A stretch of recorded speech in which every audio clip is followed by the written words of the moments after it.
Pertama-tama tentu kami secara pribadi mohon maaf kepada Bapak Ibu sekalian atas keterlambatan tadi. Tapi insya Allah menunggu di majelis ini tetap dicatat pahala oleh Allah Subhanahu Wa Taala. Karena memang kondisi kami yang masih baru beberapa hari di sini masih belum bisa 100% adaptasi dengan waktu. Ya, jadi kami pada malam hari memang tidak bisa tertidur di sini. Ya, jadi tidurnya biasanya di pagi. Tadi saya tidurnya setengah 10 pagi. Ya, jadi baru 1 jam tidur sudah harus saya jalan. Gitu. Tapi alhamdulillah Allah memberikan kemudahan semuanya. Mudah-mudahan Bapak Ibu bisa maklumi masalah itu. Melihat kondisi sekarang ya di Houston ini, saya mendengar bahwasanya ada barusan saja terjadi musibah ya tentang badai dan banyak rumah-rumah yang tenggelam. Dan hampir semuanya kalau tidak salah selama 5 hari ya merasakan masalah ini. Bahkan juga ada di antara saudara-saudara kita orang Indonesia yang tertimpa juga itu. Terlepas daripada itu juga kondisi sekarang umat Islam lagi bersedih melihat keadaan saudara-saudara kita di berbagai negara seperti di Syria, di Yaman, di Irak, di Myanmar. Terutama di Myanmar dalam hari-hari sekarang ini sangat luar biasa gitu. Musibah yang luar biasa, bukan hal yang kecil. Saya tidak bisa berpikir bagaimana ada manusia seperti mereka-mereka itu. Manusia membantai manusia yang lain dengan beringasnya, dengan memerkosa perempuan, membunuhnya di depan suaminya, anak-anak kecil. Terlebih lagi mereka satu ras lagi, artinya sama mukanya, sama kulitnya ya. Tapi subhanallah kebencian terhadap orang yang beriman kepada Allah ini ada saja. Dan Allah SWT mengatakan dalam Al-Quran itu, A'udzu billahi minasyaitonir rajim wa ma nakamu minhum illa an yu'minu billahil azizil hamid. Itu semua mereka tidak lakukan kecuali hanya karena orang-orang ini beriman kepada Zat yang Maha Mulia dan Maha Terpuji. Tentu saja pada kesempatan ini kita akan membahas panjang lebar tentang mutiara, cobaan dan musibah. Dan insya Allah kita akan coba datangkan dengan izin Allah dalil-dalil Al-Quran dan Sunnah Nabi SAW bagaimana memahami tentang cobaan dan musibah, atau bahasa lainnya musibah juga bencana, serta mutiara apa yang bisa kita ambil dari kejadian-kejadian seperti ini. Juga masuk di dalamnya apa yang harus kita lakukan sebagai orang-orang yang tertimpa dan juga orang yang sedang tidak tertimpa. Pertama sekali, Bapak Ibu sekalian, tentu saya berharap nanti bisa dibuka Al-Quran, nanti ada Al-Quran terjemahan, ya. Sebab banyak sekali ayat yang akan kita tadabburi nantinya. Namun sebelumnya kita akan menjelaskan dulu tentang masalah makna judul kita ini, mutiara, cobaan dan bencana atau musibah. Kalau mutiara, sebenarnya ini pilihan kalimat saya, karena biasanya mutiara itu tersimpan, ya. Sebagaimana kita tahu di dalam air, bahkan di dalam kerang, dan di dalam tubuh hewan ini atau batok daripada hewan ini tersimpan dan dia sangat bersih. Kemudian juga kalau manusia mengambilnya dijadikan sebagai sebuah perhiasan yang menakjubkan, maka makna itu yang mungkin kita akan ambil, artinya sebuah pelajaran yang sangat mahal yang diambil. Sementara cobaan dan bencana dalam bahasa kita pun, bahasa Indonesia, ada perbedaan. Kalau cobaan, Bapak Ibu sekalian, itu sifatnya Allah menimpahkan kepada individu, baik itu muslim atau non-muslim. Namanya cobaan, tapi sifatnya individu. Seperti misalnya kita sakit, lapar, haus, ya. Kemudian kehilangan orang yang kita cintai, ya. Sifatnya datang kepada individu. Orang utang nggak bayar, ya. Ini namanya cobaan. Orang bisnis bangkrut, ya. Diganggu oleh orang, ini semua namanya cobaan. Dan ini akan datang kepada orang beriman dan orang-orang fasik juga kafir. Kalau orang fasik maksudnya muslim ya masih banyak dosanya ya, dinamakan dengan fasik. Sementara kalau bencana, bencana itu sesuatu yang Allah datangkan menimpa sekelompok manusia. Bisa sebuah kampung, desa, kota, negara yang merata. Ya mungkin yang seperti Bapak Ibu lihat dalam beberapa waktu yang lalu ya, di Houston ini saya lihat foto-fotonya sangat luar biasa, banjirnya sampai mobil-mobil ada yang tenggelam, rumah segala macam, mungkin juga memakan korban. Ya mungkin pernah terjadi juga di beberapa wilayah kita di Indonesia, ada longsor, ada banjir segala macam. Nah itu bencana namanya. Ya. Dan ini akan menimpa juga kafir ataupun muslim. Ya. Bisa menimpa keduanya. Untuk lebih jelasnya, kita akan coba lihat dalil-dalil berhubungan dengan masalah itu. Kalau yang pertama, masalah cobaan, ini Bapak Ibu sekalian, dalilnya adalah surah Al-Baqarah, surah nomor 2, ayat 155. Ya. Ayat 155. A'udzu billahi minasyaitonir rajim. Saya akan bacakan ayatnya. Bismillahirrahmanirrahim. وَلَنَبْلُوَنَّكُمْ بِشَيْءٍ مِّنَ الْخَوْفِ وَالْجُوعِ وَنَقْصٍ مِّنَ الْأَمْوَالِ وَالْأَنفُسِ وَالثَّمَرَاتِ وَبَشِّرِ الصَّابِرِينَ. Kami pasti akan menguji kalian secara individu. Mau muslim, mau fasik, mau kafir. Maksudnya muslim ini orang yang patuh, atau fasik, orang muslim tapi masih banyak dosanya, atau kafir. Semua, kami pasti akan menguji kalian. Kata Allah, kami pasti akan menguji kalian dengan sedikit ketakutan. Makna sedikit, artinya ketakutan itu akan hilang. Takut, takut sakit, takut ditipu, takut segala macam, ada rasa takut. Takut diganggu orang. Sedikit kelaparan. Pasti kita akan rasakan lapar setiap harinya atau tiap 2 hari segala macam. Sedikit kekurangan harta. Jadi makna sedikit masuk ke semuanya, karena Allah tidak akan mengambil semuanya, tapi sedikit dari itu. Sedikit dari kekurangan jiwa. Artinya tidak semua kerabat kita spontanitas meninggal, tapi sebagian. Dari sekian banyak kerabat kita yang mati 1 orang, 2 orang, nanti nyusul lagi, nanti nyusul lagi. Dan juga sedikit dari kurangnya hasil panen dari buah-buahan. Serta sampaikanlah kabar gembira kepada orang-orang yang sabar. Tentu ini dalil berhubungan dengan masalah adanya cobaan individual tadi. Sekarang kita masuk dalil tentang adanya bencana. Ya, adanya bencana. Di dalam surah Al-Anfal, surah nomor 8 ayat 25, bencana yang tadi saya bilang sifatnya merata, kena kepada semua orang. Dalam surah Al-Anfal, surah nomor 8, A'udzu billahi minasyaitonir rajim. Wattaqu fitnatan la tusibanna alladhina zalamu minkum khassah wa'lamu annallaha syadidul iqab. Dan peliharalah diri kalian dari siksaan yang tidak hanya menimpa orang-orang yang zalim saja di antara kalian. Kalau sudah datang banjir itu, sudah datang bencana itu, bukan cuma orang yang zalim yang kena, tapi semuanya kena. Kata Allah, dan ketahuilah bahwa Allah sangat keras siksaannya. Kalau kalian tunggu bencana itu baru datang, baru mau sadar, maka hati-hati. Siksaan Allah keras. Nanti kita akan jelaskan bagaimana caranya supaya tidak terjadi itu. Sebenarnya bisa tidak terjadi. Banjir, bencana, tsunami, apalah, longsor, bisa tidak terjadi. Dan itu ada kiat-kiatnya supaya tidak terjadi. Kita akan mulai dulu Bapak Ibu sekalian di yang kedua tadi, masalah bencana dulu. Yang merata. Ya. Apa kira-kira sebabnya? Dan kita kalau punya masalah apa saja Bapak Ibu hadapi, Bapak Ibu coba mencari tahu apa sebabnya. Kalau kita tahu sebabnya dan kita perbaiki dari sebab itu, kita akan lebih mudah untuk mendapatkan jalan keluar. Misal, Bapak Ibu tahu perut saya sakit karena lapar, tahu sebabnya lapar. Lalu kita makan, laparnya selesai.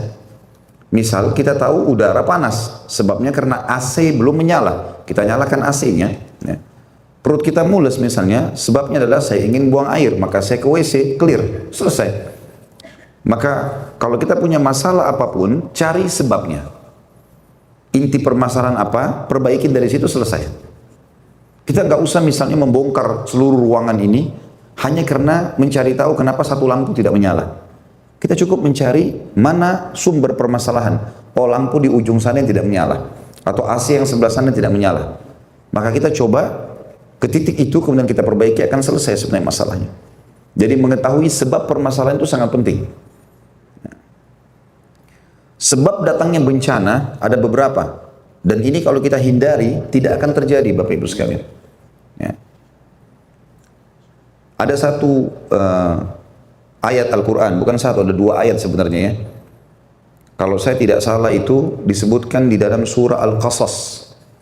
Coba Bapak Ibu buka dulu, surah Al-Qasas surah nomor 28. Ayatnya 59 kalau saya tidak salah, 59. Ya. Sudah dilihat? Al-Qasas 28 ayat 59. Saya bacakan, a'udzubillahi minasyaitonirrajim, wa ma kana rabbuka muhlikal qura hatta yab'atsa fi ummiha rasulan yatlu 'alaihim ayatina wa ma kunna muhlikil qura illa wa ahluha zalimun. Ini kalimat rahasia harus dijaga. Kalau mau supaya Bapak Ibu tidak kena bencana merata, kata kuncinya di sini kata Allah, dan Tuhanmu hai Muhammad tidak akan membinasakan negeri-negeri sebelum dia mengutus seorang rasul di ibu kotanya yang membacakan ayat-ayat kami kepada mereka. Artinya harus datang dulu di sana utusan, pemberi peringatan, nggak boleh loh, ini haram, dan seterusnya menjelaskan hukum Allah. Kalau mereka tidak mau dengar, maka Allah bilang, dan tidak pernah pula kami membinasakan penduduk negeri kecuali penduduknya melakukan apa? Kezaliman. Artinya kezaliman itu dosa yang merata. Dosa yang merata. Allah tidak akan membinasakan negeri, ya, tidak datang bencana merata kecuali ada masalah. Ya, kecuali ada masalah. Kalau tidak salah saya sempat berbicara dengan beberapa teman-teman di Houston ini, sebenarnya inti awalnya dari mana? Ada yang membahasakan ke saya kalau tidak salah dari sekitar pantai. Ya, mungkin Bapak Ibu sudah tahu keadaan pantai seperti apa. Maka bencana-bencana yang datang ini disebabkan karena ada sebuah masalah yang merata. Boleh saja manusia mengatakan, oh ini secara ilmiah seperti ini, penguapan air misalnya, kemudian meratahlah, ada angin dari barat, dari timur, dari utara, itu teori manusia. Tapi secara agama kita sudah disampaikan. Karena yang menciptakan langit dan bumi dan apapun sistem yang ada atau mekanisme yang ada di dalam itu Allah. Allah lebih tahu semuanya. Ya. Jadi makna ayat tadi itu penting sekali dalam surah Al-Qasas, menceritakan Allah tidak akan membinasakan negeri kecuali penduduknya zalim, melakukan pelanggaran-pelanggaran agama dan merata. Hampir semuanya orang melakukan itu. Baik, kita masuk ke sebab pertama Bapak Ibu sekalian. Sebab pertama dari terjadinya bencana, penolakan terhadap Rasul. Penolakan terhadap Rasul atau utusan Allah. Tentu kalau zaman sekarang yang penolakan terhadap Nabi Muhammad alaihissalam, karena beliau Rasul terakhir. Allah sebutkan dalam surah Yunus, surah nomor 10, ayatnya ayat 13. Surah Yunus, surah nomor 10, ayat 13. A'udzubillahi minasyaitonirrajim. وَلَقَدْ أَهْلَكْنَا الْقُرُونَ مِنْ قَبْلِهِمْ لَمَّا ظَلَمُوا وَجَاءَتْهُمْ رُسُلُهُمْ بِالْبَيِّنَاتِ وَمَا كَانُوا لِيُؤْمِنُوا كَذَلِكَ نَجْزِي الْقَوْمَ الْمُجْرِمِينَ. Dan sungguh kata Allah, sudah dibuka semuanya? Dan sungguh kami telah membinasakan umat-umat sebelum kalian karena mereka berbuat zalim. Pada saat Fir'aun mengajak kaumnya semua kufur kepada Musa alaihissalam, Allah binasakan. Seluruh pasukannya Fir'aun tidak terkecuali, jumlahnya ratusan ribu orang, ditenggelamkan oleh Allah subhanahu wa ta'ala di sungai atau di Laut Merah, dan Fir'aun dikekalkan jasadnya untuk menjadi pelajaran. Padahal para rasul mereka telah datang membawa keterangan-keterangan yang nyata pada mereka. Tetapi mereka sama sekali tidak mau beriman. Demikianlah kami memberi balasan kepada orang-orang yang berbuat dosa. Jadi jelas saksi bahasan adalah kami telah membinasakan umat-umat sebelum kalian ketika mereka berbuat zalim. Apa kezaliman mereka? Rasul-rasul telah datang kepada mereka membawa keterangan-keterangan yang nyata, tapi mereka sama sekali tidak mau beriman. Demikianlah kami memberikan balasan kepada orang-orang yang berbuat dosa. Jadi ini penyebab yang pertama yang menjelaskan tentang datangnya bencana. Dan ada ayat lain, masih poin ini juga, dalam surah Al-Anfal, surah nomor 8 tadi kita kembali, ayat 54. Allah menceritakan misalnya tadi tentang Fir'aun yang saya bilang itu ya.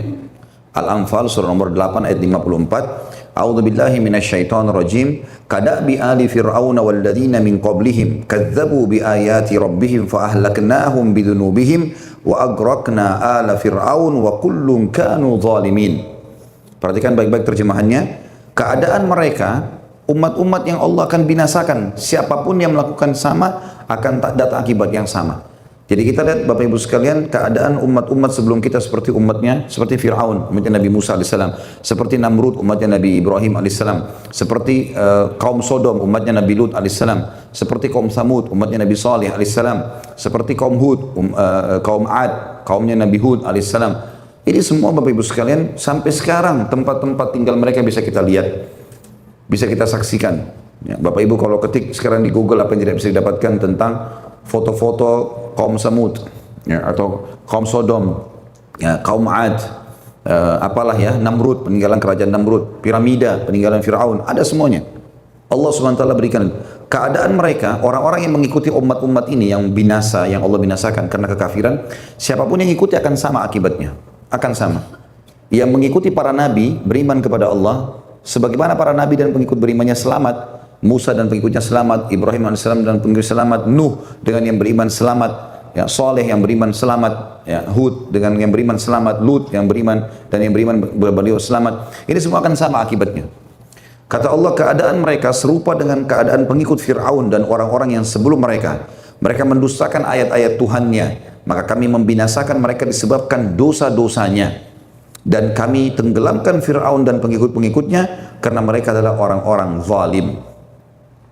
Perhatikan di sini jelas sekali firman Allah Subhanahu wa taala kalau bencana itu disebabkan justru karena banyaknya pelanggaran-pelanggaran yang dilakukan, ya, dan merata itu sifatnya, merata, ya. Kita pindah juga surah Muhammad, surah nomor 47 ayat 13. Surah nomor 47 ayat 13. A'udzu billahi minasyaitonir rajim. Wa ka'ayyim min qaryatin hiya ashaddu quwwatan min qaryatika allati akhrajatka ahlaknahum fala nasira lahum.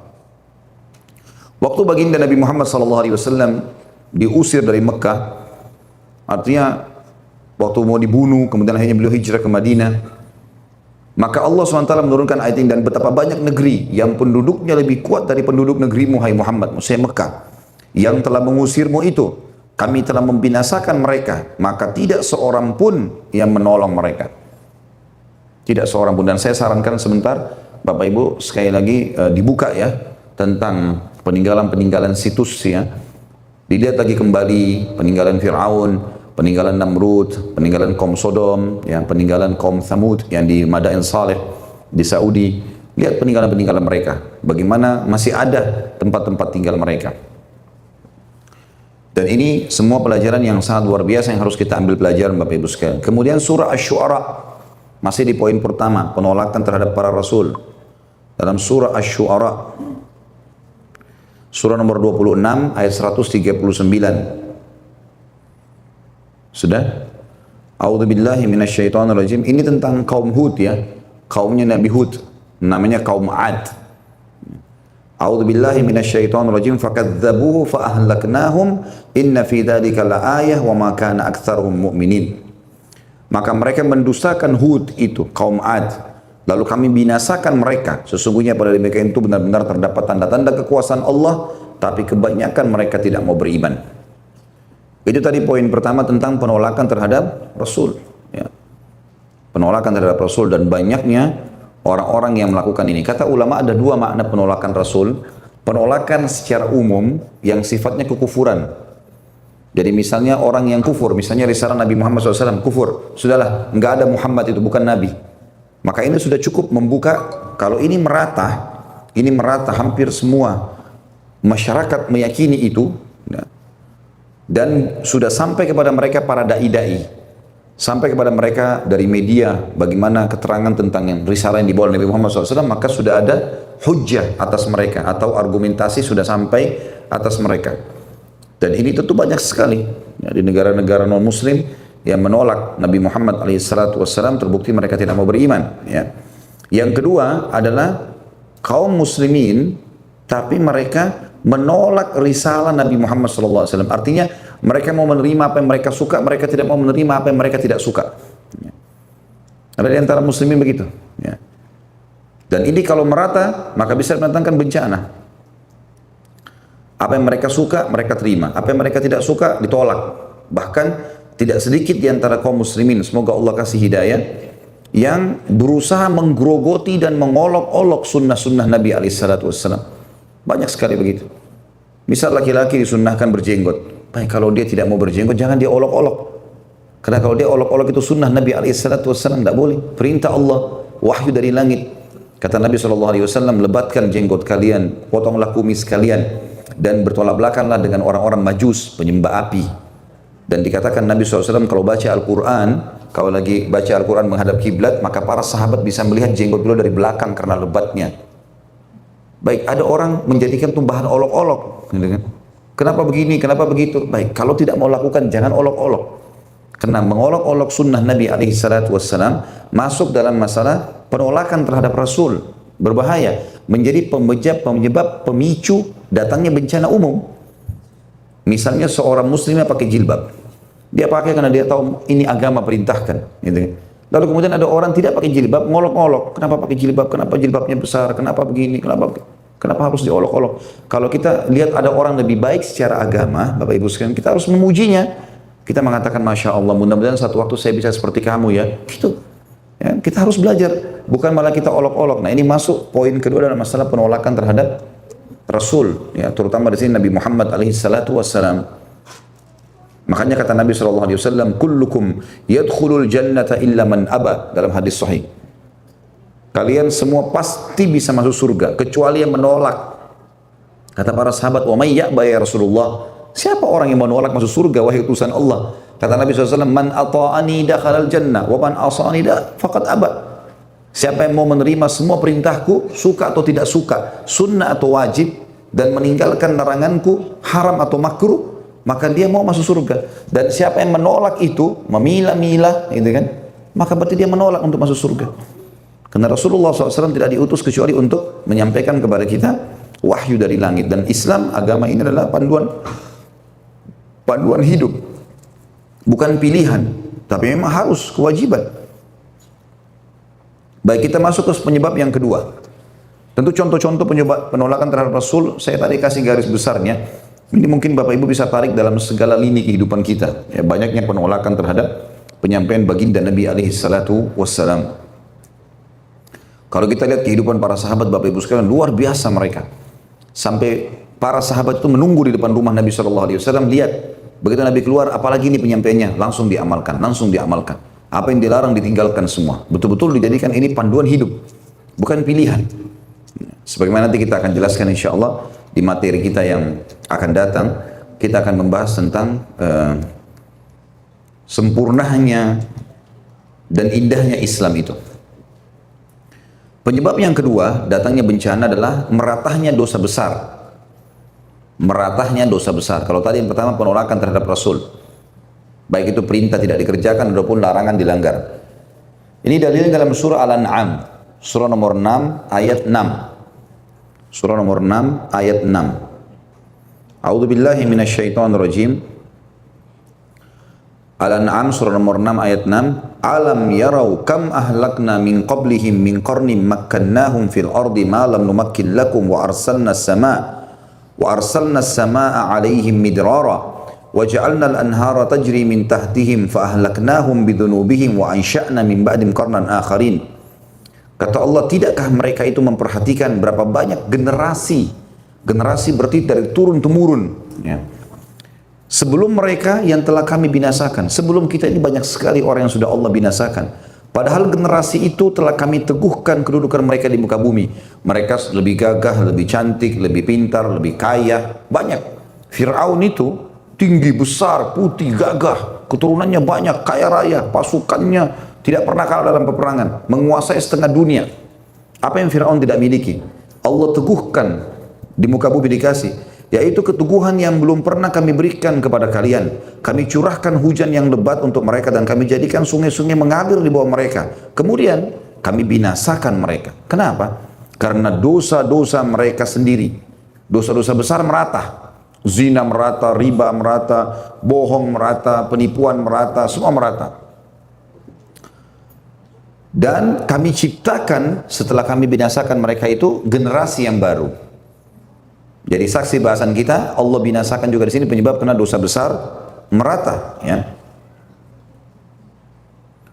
Kemudian juga dalam surah Isra, surah nomor 17, ayat 17. Ya, ini mudah dihafal. Surah 17 ayat 17. A'udzu billahi minasyaitonir rajim. Wa kam ahlakna minal quruni min ba'di Nuh wa kafa bi rabbika bidunubi ibadi khabiran basira. Dan berapa banyak kaum setelah Nuh yang telah kami binasakan, dan cukuplah. Sebabnya kenapa? Kenapa Allah masih binasakan lagi? Tidak ada orang, Bapak Ibu sekalian, dari orang yang beriman sama Allah. Populasi manusia 7,5 miliar sekarang, 6 miliarnya itu agama profetis, agama Samawiyah, Yahudi, Nasrani, Muslim. Tidak ada 3 agama ini yang tidak mengenal kisah Nabi Nuh. Bagaimana Allah binasakan negeri dunia ini, semuanya banjir, semuanya hancur. Bahkan sebagian ahli sejarah mengatakan di waktu itulah Ka'bah pun hancur. Bangunan Ka'bah rubuh, tinggal pondasinya. Nanti di zaman Ibrahim alaihissalam generasi kesekian dari anaknya Nuh, baru Allah suruh bangun kembali. Semuanya binasa. Artinya manusia harus ambil pelajaran. Kenapa Allah binasakan? Karena mereka tidak mau beriman kepada Allah SWT.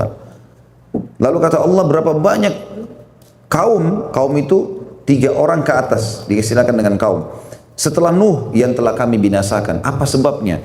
Itu cukuplah Tuhanmu yang maha mengetahui, maha melihat, dan maha melihat dosa hamba-hambanya. Dan itu semua dikarenakan dosa mereka. Ini dosa yang merata ya. Tentunya dosa-dosa besar. Kalau dosa-dosa kecil tidak menjadi penyebab bencana. Dosa besar cukup banyak. Durhaka sama orang tua, berzina, riba, bohong, ya, zalim, banyak. Tapi yang paling umum itu adalah perzinahan, minuman keras, khamr, ya. Apa yang tidak kita lihat depan mata sekarang? Di negara Islam itu negara kafir. Hampir semuanya sama kecuali negara yang Allah selamatkan, yang menerapkan hukum Allah SWT mungkin. Tapi kalau negara-negara umumnya merata semuanya. Satu saja perbuatan zina, satu saja minuman keras diminum oleh satu orang, itu sudah bisa mendatangkan masalah buat dia. Kalau merata, ada yang jual, ada yang minum, ada yang ajak, ada kemana-mana, dan tidak ada yang meluruskan, ini masalah ini. Ya. Ini penting sekali untuk digarisbawahi, maka hati-hati. Ya. Yang ketiga, penyebabnya kezaliman. Tentu kezaliman Bapak Ibu sekalian masuk dalam dosa besar, tapi saya sendirikan poinnya dalam tulisan saya, karena kezaliman ini butuh kita rincikan. Zalim itu masuk dalam 2 hal.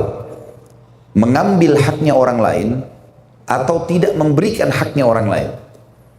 2 hal itu. Jadi ada orang punya, misalnya ini barang punya dia, kita ambil secara paksa, zalim. Atau haknya orang lain tidak kita berikan, misalnya pegawai tidak dikasih gaji. Haknya orang lain.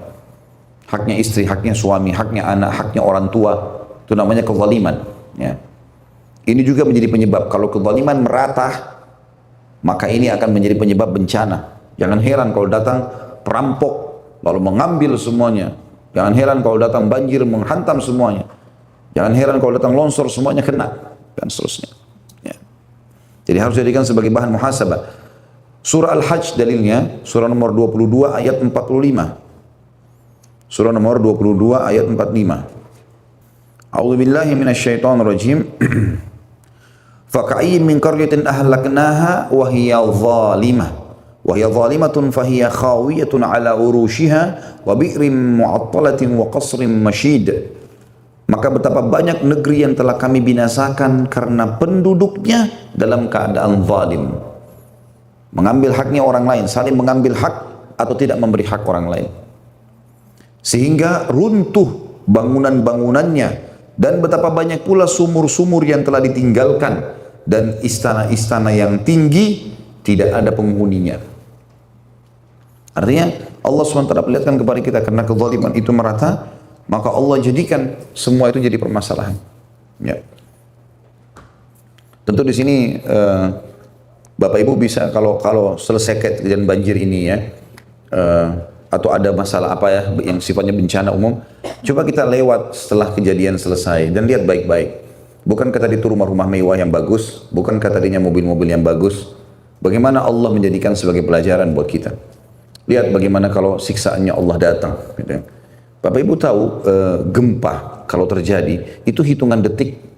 Para ilmuwan mengatakan kalau gempa itu terjadi 1 menit habis bumi, hancur semua. 1 menit. Jadi kalau Allah mau binasakan kita luar biasa gitu. Hati-hati, jangan main-main. 1 menit gempa, bumi ini hancur. Makanya hitungannya sekian detik, 7 detik, 15 detik. Itu kalau sudah 30 detik luar biasa. Hancur semua. Saya ada cuplikan Jepang, negara yang paling rentan dengan gempa ya. Mungkin termasuk juga di sini ya, tapi dapatnya informasi di Jepang ini sampai para ilmuwan saking penasarannya akhirnya mereka buat bangunan anti gempa. Saya nonton cuplikannya. Dipraktikin bangunan itu sampai di bom ya. Dibuat bom di dekatnya itu nggak hancur. Hebat sekali bangunannya menurut kacamata manusia. Lalu diberitakanlah di TV-TV Jepang kalau ini bangunan yang hebat dan seterusnya. Bapak Ibu tahu apa yang terjadi? Subhanallah, pas musim gempa datang, yang paling pertama hancur bangunan itu. Kalau orang-orang mereka mengatakan, kalau manusia yang tidak beriman sama Allah, oh mungkin ada hitung-hitungan manusia yang meleset seperti hitungan teknik sipilnya ya, salah hitungan bangunan segala macam. Nanti kita akan buat lagi yang baru ini begini dan begitu. Mereka tidak ambil pelajaran dari situ. Ya. Kalau ini sebenarnya Allah SWT ingin menunjukkan keajaiban yang luar biasa. Penyebab yang keempat, dan ini akan kita titik beratkan, datangnya bencana. Hindari sebab-sebab ini tidak akan terjadi. Seperti Bapak Ibu, saya tidak mau lapar. Bagaimana caranya? Ya, beberapa saat mungkin kita makan, oh sudah ada bekal, sebelum keluar sarapan, oh ada isi perutnya. Laparnya kan tidak ada. Mungkin sebelum energinya habis dia makan lagi sedikit, akan terhindar dari itu kan. Nah seperti itulah. Yang keempat ini yang harus kita garis bawahi, penting sekali. Tidak menyeru kepada kebaikan dan tidak melarang dari kemungkaran. Ini luar biasa ini. Tidak menyeru kepada kebaikan, tidak amar ma'ruf dan tidak nahi mungkar. Tidak menyeru kepada kebaikan dan tidak melarang dari kemungkaran. Tentu kebaikan ini atau ma'ruf semua yang Allah perintahkan Bapak Ibu sekalian. Semua yang Allah perintahkan namanya ma'ruf. Semua yang Allah larang namanya mungkar. Allah Subhanahu wa taala menyebutkan penguat ini ayat yang akan saya bacakan sebentar lagi, ayat rahasia yang luar biasa. Mirip dengan tadi surah Al-Qasas. Ya, Al-Qasas 2 ayat surah nomor 28 ayat 59 tadi. Ini mirip ini. Dalilnya surah Hud, surah nomor 11 ayat 117. Surah Hud surah nomor 11 ayat 117. Perhatikan ya, ini janji Allah. Pastikan tidak akan terjadi bencana, tidak akan terjadi banjir, longsor, masalah-masalah besar yang merata kalau ayat ini kita pegangi. Kata Allah, "A'udzubillahi minasyaitonirrajim, wa ma kana rabbuka liyuhlikal qura bidzulmin wa ahluha muslihun." Pastikan hai Muhammad, Tuhanmu tidak akan pernah membinasakan satu negeri sementara penduduknya berbuat kebaikan. Nggak mungkin. Kalau mereka orang-orang patuh, nggak bakalan kena. Yang sifatnya merata ya. Kita sekarang sedang bicara bencana, nanti kita bicara cobaan. Kalau cobaan akan datang. Tapi bencana yang merata, yang sifatnya orang semua kena. Jadi Allah bilang Tuhanmu sekali-kali tidak akan membinasakan negeri-negeri secara zalim. Tidak mungkin Allah datangkan tanpa sebab. Garis bawah itu. Tidak mungkin. Ya. Ini sudah janji dari Allah. Sedangkan penduduknya orang-orang berbuat kebaikan. Tidak bakal Allah hukum. Jadi berarti ada masalah nih. Kalau seandainya ya terjadi seperti itu, merata semua orang kena, ada tanda tanya. Kenapa? Apakah Allah tidak sayang sama kita sehingga kita diganggu oleh orang, sehingga kita segala macam? Harusnya digarisbawahi. Ya. Kita lihat dalil Al-Quran yang membicarakan masalah tidak menyuruh pada kebaikan dan melarang dari kemungkaran. Itu tadi baru dalil yang menjelaskan tidak akan terjadi bencana kalau sifatnya orang-orang berdua berbuat baik. Dalam surah Al-Maidah, surah nomor 5 ayat 78 sampai 79, Allah berfirman, surah nomor 5 ayat 78 sampai 79.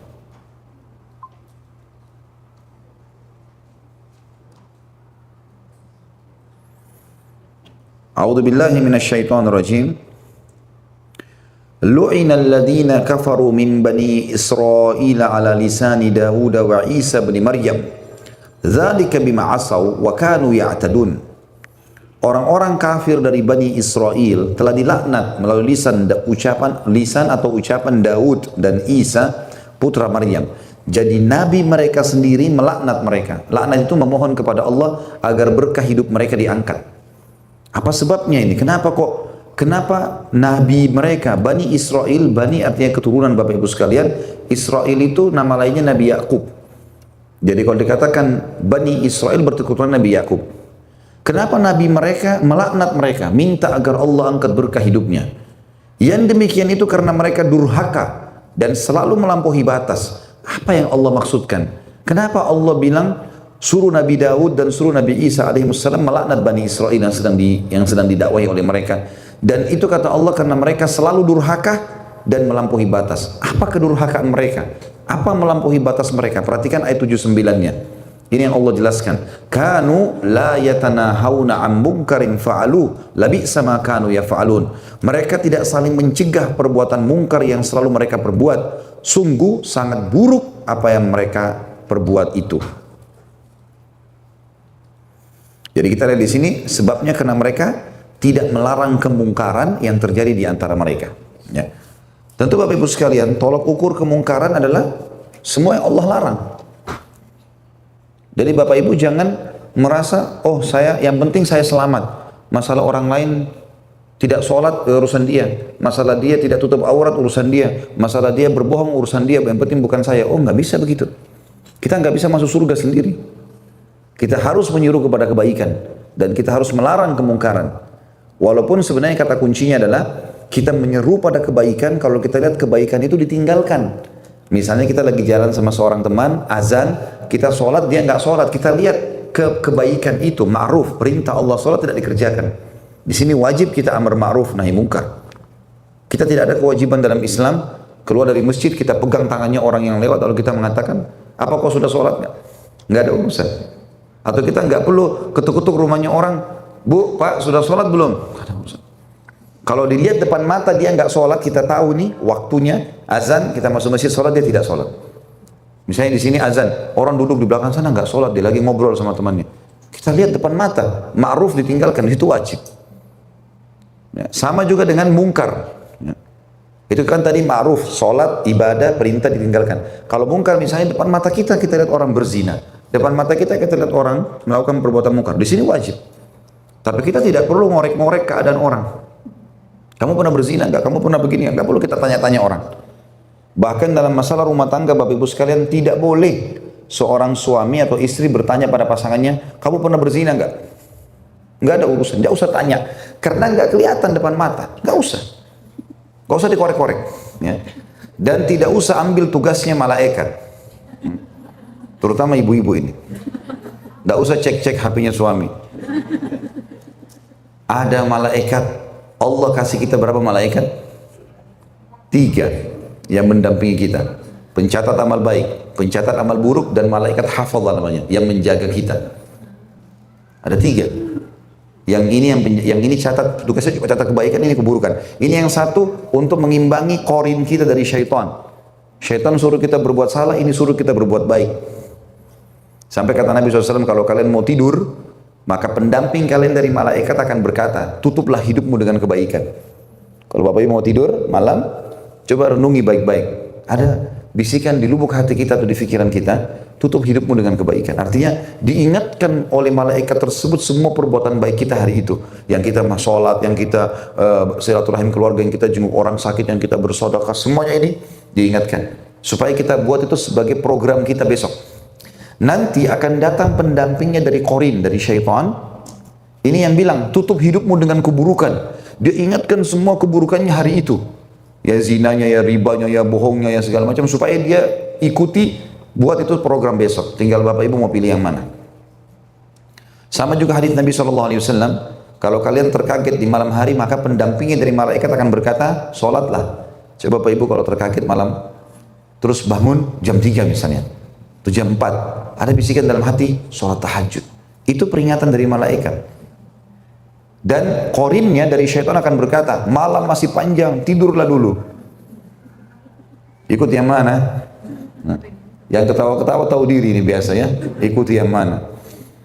Ini masalah ya, kita harus hati-hati, jeli. Baik, dalam hadis Nabi SAW, tadi itu ayat Al-Quran ya, tentu banyak sekali kebongkaran yang terjadi, apalagi Bapak Ibu di negara non-muslim begini ya. Tapi nanti kita jelaskan tentu amar ma'ruf nahi mungkar ini, pertama itu ya, syaratnya harus kelihatan depan mata, baru kita amar ma'ruf nahi mungkar. Kalau tidak kelihatan tidak usah dikorek-korek. Dan yang kedua, kita boleh memungkiri mungkar atau menyuruh pada ma'ruf, kalau bisa kata Nabi SAW, sampai lihat kemungkaran dia harus ubah dengan tangannya. Tangan artinya kekuatan, power. Misalnya orang tua pada anak, suami pada istri, atasan pada bawahan, pemimpin pemerintahan negara kepada masyarakatnya, ya. Itu kekuatan, dia punya power. Bapak Ibu misalnya punya usaha, lalu Bapak Ibu syaratkan pegawainya harus sholat. Kalau azan berhenti tutup toko misalnya. Contoh, kan itu. Seperti yang kami lakukan di Jakarta begitu, pegawai semuanya azan harus berhenti sholat. Ya. Allah mudahkan ada restoran saya buka di Jakarta, pegawainya 20 orang sekian. Kalau azan berhenti, ya. Sholat semuanya. Yang tinggal ada security, karena memang dia harus jaga keamanan di situ. Yang lain semua berhenti. Dan kalau ada orang mau order kita sampaikan, maaf sebentar lagi azan. Kalau mau habis sholat. Jadi kita sampaikan. Biasa ada juga orang yang makan ikut sholat. Anak-anak pegawai yang kerja sama kami, yang bergabung saya bilang wajib ikut tahfidz Quran. Setiap hari Senin sama kami saya panggilkan seorang ustadz hafidz Quran ikut. Yang tidak ikut saya keluarkan. Harus ikut. Kita gunakan power yang ada. Sebenarnya untuk kebaikan dia. Kalau dia dalam 2 tahun bisa hafal Quran, Masya Allah luar biasa. Kita programkan, bahkan yang hafal Quran kita kasih hadiah. Jadi kita bisa gunakan. Dan banyak orang yang buka tempat di sekitar tempat kami, itu pada mengeluh. Enak ya di situ bisa sholat. Kita di sini Jumat aja kadang-kadang masih tidak boleh sholat. Berapa banyak tempat kerja akhirnya muslimahnya harus buka jilbab. Dia gunakan powernya untuk menekan orang jauh dari agama Allah. Maka kenapa kita tidak gunakan power kita untuk amar ma'ruf nahi mungkar, gitu kan? Kalau tidak bisa, kata Nabi SAW, maka dengan lisan. Ingatkan orang, nasihati. Tugas kita cuma sampaikan. Ada orang duduk di masjid lagi ngobrol, kita sudah sholat, dia belum sholat, tanya, kenapa bu, kenapa pak nggak sholat? Oh ya, saya begini, sudah, kita itu sudah ingatkan. Dan perlu digarisbawahi ya, amar ma'ruf nahi mungkar itu yang wajib yang pertama. Yang penting kita sudah sampaikan sekali, yang kedua, yang ke-100, yang ke-1000 itu sudah sunnah. Yang penting sudah pernah ingatkan sekali. Misal, bapak-bapak lihat istrinya nggak sholat, lalu dia bilang, atau ibu-ibu lihat suaminya nggak sholat. Ibu, kenapa nggak sholat? Pak, kenapa nggak sholat? Oh iya, nanti saya sholat. Nah, itu wajib dalam agama. Sudah nasihati 1 kali, itu sudah lepas tanggung jawab hari kiamat. Yang pertama yang wajib. Yang ke-100, yang ke-1000, pahala semua sunnah. Jangan ditinggalkan. Tapi yang lepas tanggung jawab dulu. Dan tidak boleh Bapak Ibu diam. Karena dalam sebuah hadis yang sahih kata Nabi SAW, siapa yang melihat seseorang berbuat mungkar dan dia tidak luruskan, maka orang itu akan datang hari kiamat mencekik lehernya. Sambil berkata, ya Allah, orang ini lihat saya buat mungkar, dia tidak ingatkan. Maka saya tuntut sekarang, diambil pahalanya dikasih orang ini. Orang itu yang buat salah, diambil pahala kita. Gara-gara kita tidak luruskan. Maka kalau tidak bisa dengan tangan, maka dengan lisan. Kalau tidak bisa juga kata Nabi SAW, dengan hati. Dan itu selemah-lemah iman. Minimal dalam hati, ya Allah hilangkan kemungkaran ini. Doakan. Enggak ada yang tidak bisa itu. Nah, Bapak Ibu di sini pahalanya banyak sekali. Setiap lewat ada tetangga non muslim, ya Allah berikan hidayah kepada Islam. Doakan selalu. Itu sudah amar ma'ruf nahi mungkar. Ya. Kata Nabi Muhammad SAW dalam hadis Bukhari, hadis ini agung. Kalian harus, kata Nabi SAW, bukan pilihan, harus menyeru kepada kebaikan. Dan kebaikan atau ma'ruf, semua yang Allah perintahkan dan bolehkan. Dan mencegah kemungkaran. Kemungkaran semua yang Allah larang. Melarang pelaku kezaliman hingga kalian mencegahnya. Gitu kan? Dan menariknya kepada kebaikan. Berusaha dengan cara-cara yang baik. Atau Allah akan munculkan perselisihan dalam hati kalian hingga orang terbaik dari kalian berdoa tapi tidak lagi diterima doanya. Jadi kalau efek yang paling sederhana, kalau dalam rumah kita misalnya suami buat salah, atau istri buat salah, atau anak buat salah, kita tidak amar ma'ruf nahi munkar, efek paling sederhana, doa kita tidak diterima. Itu yang paling sederhana. Yang beratnya, datangnya bencana. Jadi masalah nanti.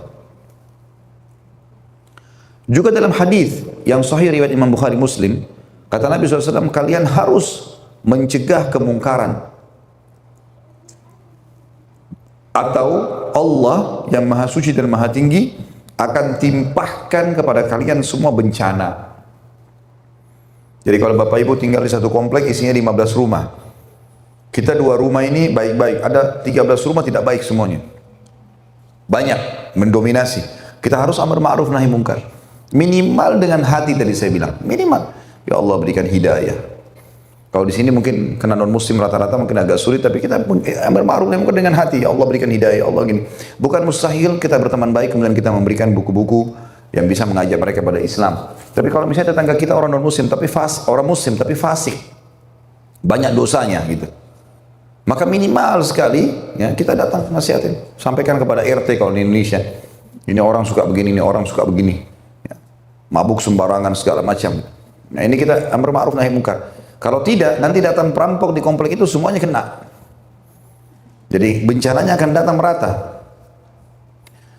Juga dalam hadis yang lain, kata Nabi SAW dalam hadis Bukhari, perumpamaan kalian dengan orang-orang yang berbuat kemungkaran, pelanggaran-pelanggaran agama, seperti orang-orang yang berada di satu kapal. Semuanya di atas satu kapal, lagi di lautan nih. Orang-orang yang berbuat kebaikan berada di atas kapal, di bagian atas kapal.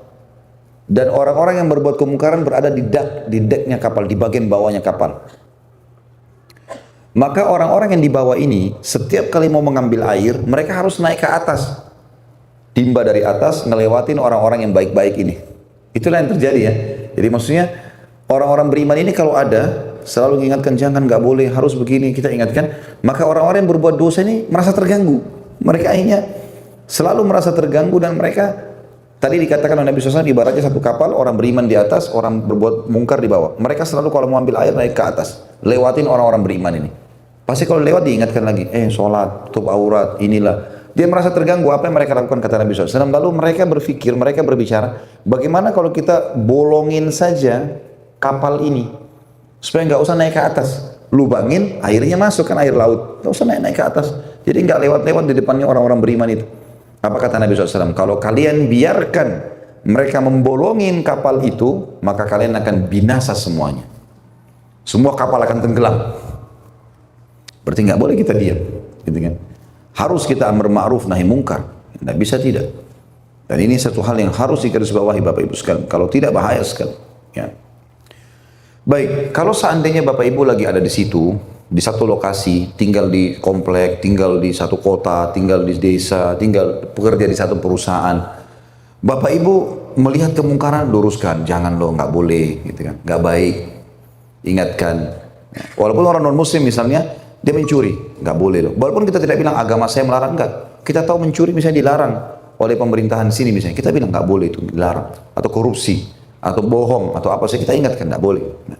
Walaupun itu kita tidak bawa nama agama kita, harus kita lakukan. Karena dengan cara itu Bapak Ibu bisa selamat dari bencana. Kalau misalnya kita sudah ingatkan nih, jangan, terus ternyata orang-orang tetap lakukan dan kemudian datang bencana. Pada saat itu Bapak Ibu akan diselamatkan sama Allah. Akan diselamatkan oleh Allah Subhanahu wa taala, itu pasti. Sebagaimana dijelaskan dalam hadis Bukhari. Kalau Bapak Ibu tidak luruskan bahaya loh ya. Jadi kalau Bapak Ibu luruskan, datang bencana, Bapak Ibu selamat. Kalau Bapak Ibu tidak luruskan, bencana datang, maka Bapak Ibu yang paling pertama kena. Saya ulangi lagi. Kalau misalnya ada kemungkaran merata, apalah sifatnya. Kemudian Bapak Ibu luruskan, nggak boleh loh, itu dilarang dalam agama. Atau misalnya orang Muslim kita katakan itu nggak baik, begini-begini misalnya.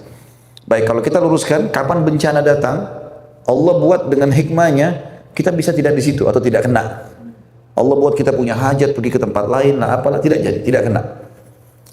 Kalau kita tidak melakukan itu, kita tahu ini kesalahan kita tidak ingatkan, sudahlah, terserah saja, yang penting saya selamat sendiri. Begitu, maka kalau datang bencana, kita yang paling pertama kena.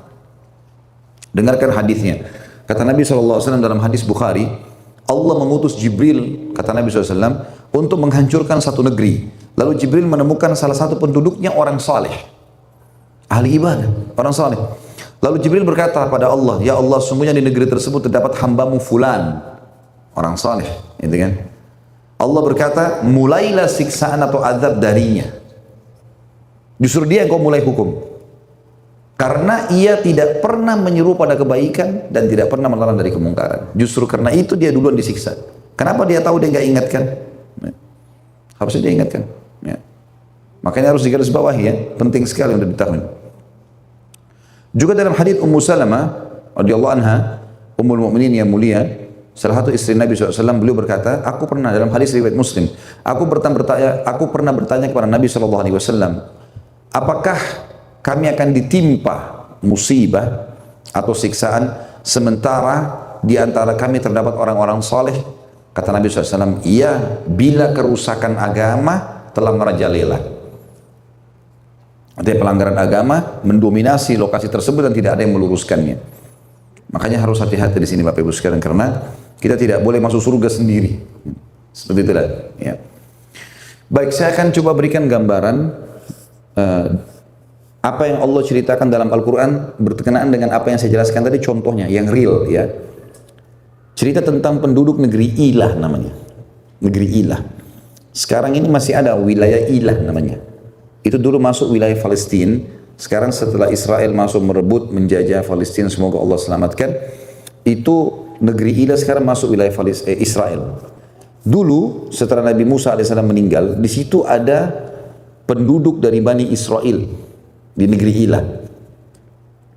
Negeri Ilah ini Bapak Ibu sekalian, pekerjaan utamanya mereka, pekerjaan utama penduduk itu nelayan, mancing, gitu kan. Salah satu ajaran Nabi Musa AS dalam Taurat, tidak boleh mancing hari Sabtu. Nggak boleh mancing hari Sabtu. Makanya mereka dikenal dengan Ashabus Sabt. Ashabus Sabt. Mereka nggak boleh mancing hari Sabtu. Maka yang mereka lakukan waktu itu, penduduk negeri Ilah terbagi menjadi 3. Yang pertama, para pembangkang. Mereka tidak mancing hari Sabtu, tapi mereka pasang jala malam Sabtu. Jadi Jumat malam mereka pasang jala, hari Sabtu mereka nggak mancing, hari Minggu mereka ambil hasil jaranya. Jadi mau nipu Allah. Itu yang mereka lakukan. Ini kelompok pertama. Kelompok yang kedua adalah kelompok yang amar ma'ruf nahi mungkar.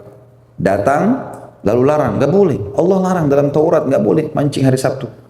Larang. Jadi dua kelompok ini bentrok nih. Yang satu laku pelanggaran, yang satu mengingatkan. Datang kelompok ketiga, hati-hati dengan kelompok ketiga ini. Kelompok ketiga ini Bapak Ibu sekalian adalah kelompok yang beriman juga sama Allah, tapi dia bukan bergabung sama kelompok kedua untuk memberhentikan kelompok pertama. Tidak, dia menahan kelompok kedua. Udahlah, nggak usah nasihatin, biarin aja masuk neraka sendiri kok. Gitu. Ini kelompok ketiga nih. Waktu Allah datangkan bencana Bapak Ibu sekalian, Allah binasakan kelompok 1 sama kelompok 3. Kelompok 2 tadi yang justru melarang dari kemungkaran itu selamat. Ini cerita tentang penduduk negeri Ilah. Waktu diingatkan kelompok pertama sama kelompok kedua, jangan, tidak boleh, haram, mereka tidak mau dengar. Datang lagi kelompok ketiga, menahan kelompok kedua. Udahlah, nggak usah nasihatin gini-gini. Allah datangkan cobaan lebih berat. Khusus hari Sabtu, Bapak Ibu sekalian, ikan-ikan di lautan datang semua ke pinggir laut. Sampai mereka tidak butuh jala, saking banyaknya ikan, sampai mereka tinggal pegang-pegang pakai tangan saja. Sebagai cobaan. Selain hari Sabtu, mereka harus keluar ke lautan naik kapal untuk ambil ikan. Sebagai ujian dari Allah Subhanahu wa Ta'ala. Jadi, penduduk negeri Ilah pada saat itu diberikan cobaan oleh Allah Subhanahu wa Ta'ala justru karena masalah ini. Kita dengarkan atau kita lihat kisahnya dalam surah Al-A'raf. Surah nomor 7 dalam Al-Quran. Ayatnya 163 sampai 167. Ini tentang penduduk negeri Ilah. Jadi pernah ada orang-orang Yahudi datang kepada Nabi SAW, lalu mereka mengolok-olok Nabi SAW. Nah, apa kamu itu bukan Nabi lah segala macam gitu. Kami nggak percaya. Mana buktinya kau Nabi? Begitulah ya. Akhirnya Allah Subhanahu Wa Taala menurunkan ayat ini. Karena Allah mengetahui tentu sebagai pencipta apa yang terjadi pada Bani Israel, dan Bani Israel tahu betul tentang kisah ini. Tahu betul tentang kisah negeri Ilah. Allah berfirman, kita lihat, a'udzubillahi minasyaitonirrajim, was'alhum anil qaryati allati kanat hadiratal bahr idh ya'duna fis sabti idh ta'tihim hitanuhum yawma sabtihim syurra'an wa yawma la yasbituna la ta'tihim kadzalika nabluhum bima kanu yafsukun. Dan tanyakanlah kepada Bani Israel tentang negeri yang terletak di dekat laut ketika mereka melanggar aturan hari Sabt atau hari Sabtu, yaitu ketika datang kepada mereka ikan-ikan yang berada di sekitar mereka terapung-apung di permukaan air. Justru Allah uji mereka hari Sabtu itu. Padahal pada hari-hari yang bukan Sabtu, ikan-ikan itu tidak datang kepada mereka. Demikianlah kami menguji mereka disebabkan mereka melakukan kefasikan. Jadi ingatkan, tidak mau tahu. Akhirnya Allah datangkan cobaan, makin diuji sama Allah. Perlu Bapak Ibu tahu juga ya, umat-umat sebelum kita yang Allah binasakan Bapak Ibu sekalian, itu kalau sudah mau datang siksaannya, justru Allah limpahkan nikmat, luar biasa. Kaum Hud, kaum Saleh, kaum Samud ya. Ini 3 hari, 4 hari, beberapa hari sebelum ya, mereka disiksa oleh Allah Subhanahu wa taala, Allah justru banyakkan hasil panennya, peternakan mereka jadi berkembang, badan mereka menjadi sehat, pasar mereka jadi ramai, ya, sehingga mereka tambah lalai. Makanya kalau Bapak Ibu melihat nikmat memuncak pada seseorang di mana dia melakukan pelanggaran agama, maka berarti itu adalah tadarruj namanya. Tadarruj itu adalah tahapan siksaan yang Allah kasih. Jadi biasanya Allah kasih dia siksaan atau makin dilimpahkan nikmat supaya dia makin lalai. Karena dasarnya Allah sudah tahu orangnya tidak mau baik. Kita lihat ayat 164-nya, lanjutannya. Wa idh qalat ummatum minhum lima ta'iduna qauman illahu muhlikuhum aw mu'adzibuhum 'adzaban syadida. Qalu ma'dziratan ila rabbikum wa la'allahum yattaqun. Dan ingatlah ketika suatu umat di antara mereka berkata, mengapa kalian menasehati kaum yang akan dibinasakan atau diazab oleh Allah dengan azab yang keras? Mereka menjawab, agar kami mempunyai alasan atau lepas tanggung jawab kepada Tuhan kalian dan agar mereka bertakwa. Jadi ini cerita tentang kaum yang kedua dan kaum yang ketiga. Jadi kaum yang kedua melarang kaum yang kedua melarang kaum yang pertama. Kaum pertama tadi kan buat dosa tuh, memancing hari Sabtu. Datang kelompok kedua ingatkan, jangan, nggak boleh. Kelompok ketiga datang mengatakan kepada kelompok kedua, nggak usah ikut-ikutan, biarin aja. Makanya di sini dikatakan, ya. Dan ingatlah ketika satu umat di antara mereka berkata, kaum yang ketiga berkata kepada kaum yang kedua, mengapa kalian menasihati kaum yang akan dibinasakan atau diazab oleh Allah dengan azab yang keras? Biarkan aja tuh kelompok pertama buat mengambil ikan segala macam, nanti Allah hukum kok. Tapi mereka tidak pernah amar ma'ruf, tidak pernah nasihati, tidak pernah ingatkan. Mereka menjawab, yang menjawab ini adalah kelompok kedua. Mereka menjawab agar kami mempunyai alasan lepas tanggung jawab hari kiamat. Minimal kami sudah amar ma'ruf nahi mungkar dulu. Nanti masalah mereka dihukum oleh Allah itu urusan Allah gitu. Dan siapa tahu mereka bertakwa, siapa tahu mereka mau sadar gitu. 165-nya, falamma nasu ma dzukkiru bihi anjayna alladhina yanhauna 'anis su'i wa akhadna alladhina zalamu bi'adzabin ba'isin bima kanu yafsukun. Maka setelah mereka melupakan apa yang diperingatkan kepada mereka, kami selamatkan orang-orang yang melarang orang berbuat jahat. Dan ini perhatikan ya, maka setelah mereka melupakan apa yang diperingatkan kepada mereka, diingatkan tidak mau tahu, tetap melanggar, maka kami selamatkan orang-orang yang melarang orang berbuat jahat. Kelompok kedua tadi. Dan kami timpahkan kepada orang-orang zalim siksaan yang keras. Yang zalim kata ulama tafsir adalah kelompok pertama sama kelompok ketiga. Disebabkan mereka berbuat fasik. 166-nya, falamma atau amma nuhu anhu qulna lahum kunu qiradatan khasiin. Maka setelah mereka bersikap sombong terhadap segala apa yang telah dilarang, enggak usah ingatkan kami, biarin aja, terserah Allah menghukum apalah segala macam, urusan saya, badan-badan saya, kepala-kepala saya, lisan saya. Kita sombong dengan itu, diingatkan tidak mau. Maka kami katakan kepada mereka, jadilah kalian kera yang hina.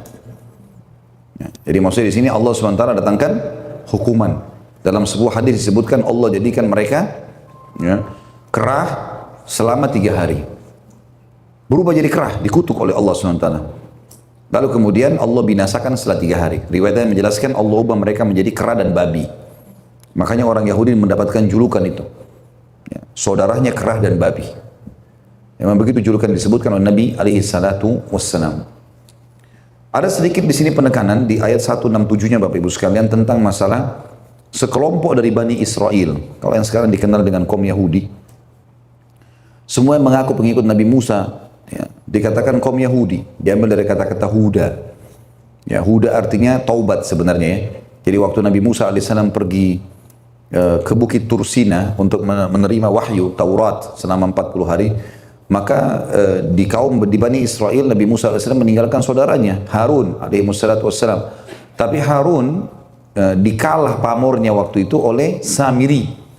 Samiri ini pengikut Nabi Musa yang kaya raya, anak kepala suku. Lalu dia buat dengan hartanya patung sapi dari emas. Lalu dia suruh kaumnya sembah. Bani Israel ikut-ikutan sembah. Nabi Harun ingatkan tidak mau dengar. Waktu Nabi Musa AS balik, Nabi Musa AS marah. Bagaimana kalian bisa sembah berhala nih? Sudah saya ingatkan sembah Allah. Berhala itu batu kalian buat sendiri. Kalian yang ukir, kalian yang berikan nama, kalian yang pikul, tidak bisa bergerak, tidak bisa makan, tidak bisa menurunkan hujan, tidak bisa apa-apa. Lalu ngakuin Tuhan bagaimana? Maka Samiri pun diusir oleh Nabi Musa AS. Bani Israel itu bertaubat kepada Allah. Lalu mereka mengatakan, Inna hudna ilaik. Kami taubat kepadamu ya Allah. Maka keluarlah istilah Yahudi. Waktu itu. Tapi sifat mereka ini, orang-orang Yahudi Bapak Ibu sekalian, keras kepala. Memang satu kaum yang dikenal keras kepala. Mereka tidak mau menerima kebenaran. Makanya Abdullah bin Abbas radhiyallahu anhu, sahabat Nabi yang terkenal ahli tafsirnya, sahabat berkata, tafsir dari surah Al-Fatihah, A'udzubillahi minasyaitonirrajim, ghairil maghdubi alaihim waladdallin, bukan orang-orang yang kau murkahi dan bukan orang-orang yang sesat. Kata Abdullah bin Abbas, makna maghdubi alaihim adalah Yahudi. Karena mereka keras kepala, mereka tidak mau menerima kebenaran. Ya. Kalau waladdallin adalah orang-orang Nasrani, karena mereka tahu kebenaran, mereka tidak tahu kebenaran tapi mereka mau mendakwakan sampai mereka mengatakan Allah punya anak. Padahal Allah konsepnya lam yalid wa lam yulad, tidak beranak, tidak diperanakkan, tidak ada orang tuanya, tidak ada keturunannya. Karena kalau Allah punya orang tua, siapa awalnya? Ayah ibunya siapa di atas? Allah bilang lam yalid wa lam yulad. Tidak ada keturunannya. Kalau ada keturunannya Allah, maka siapa keturunannya selanjutnya? Gitu kan?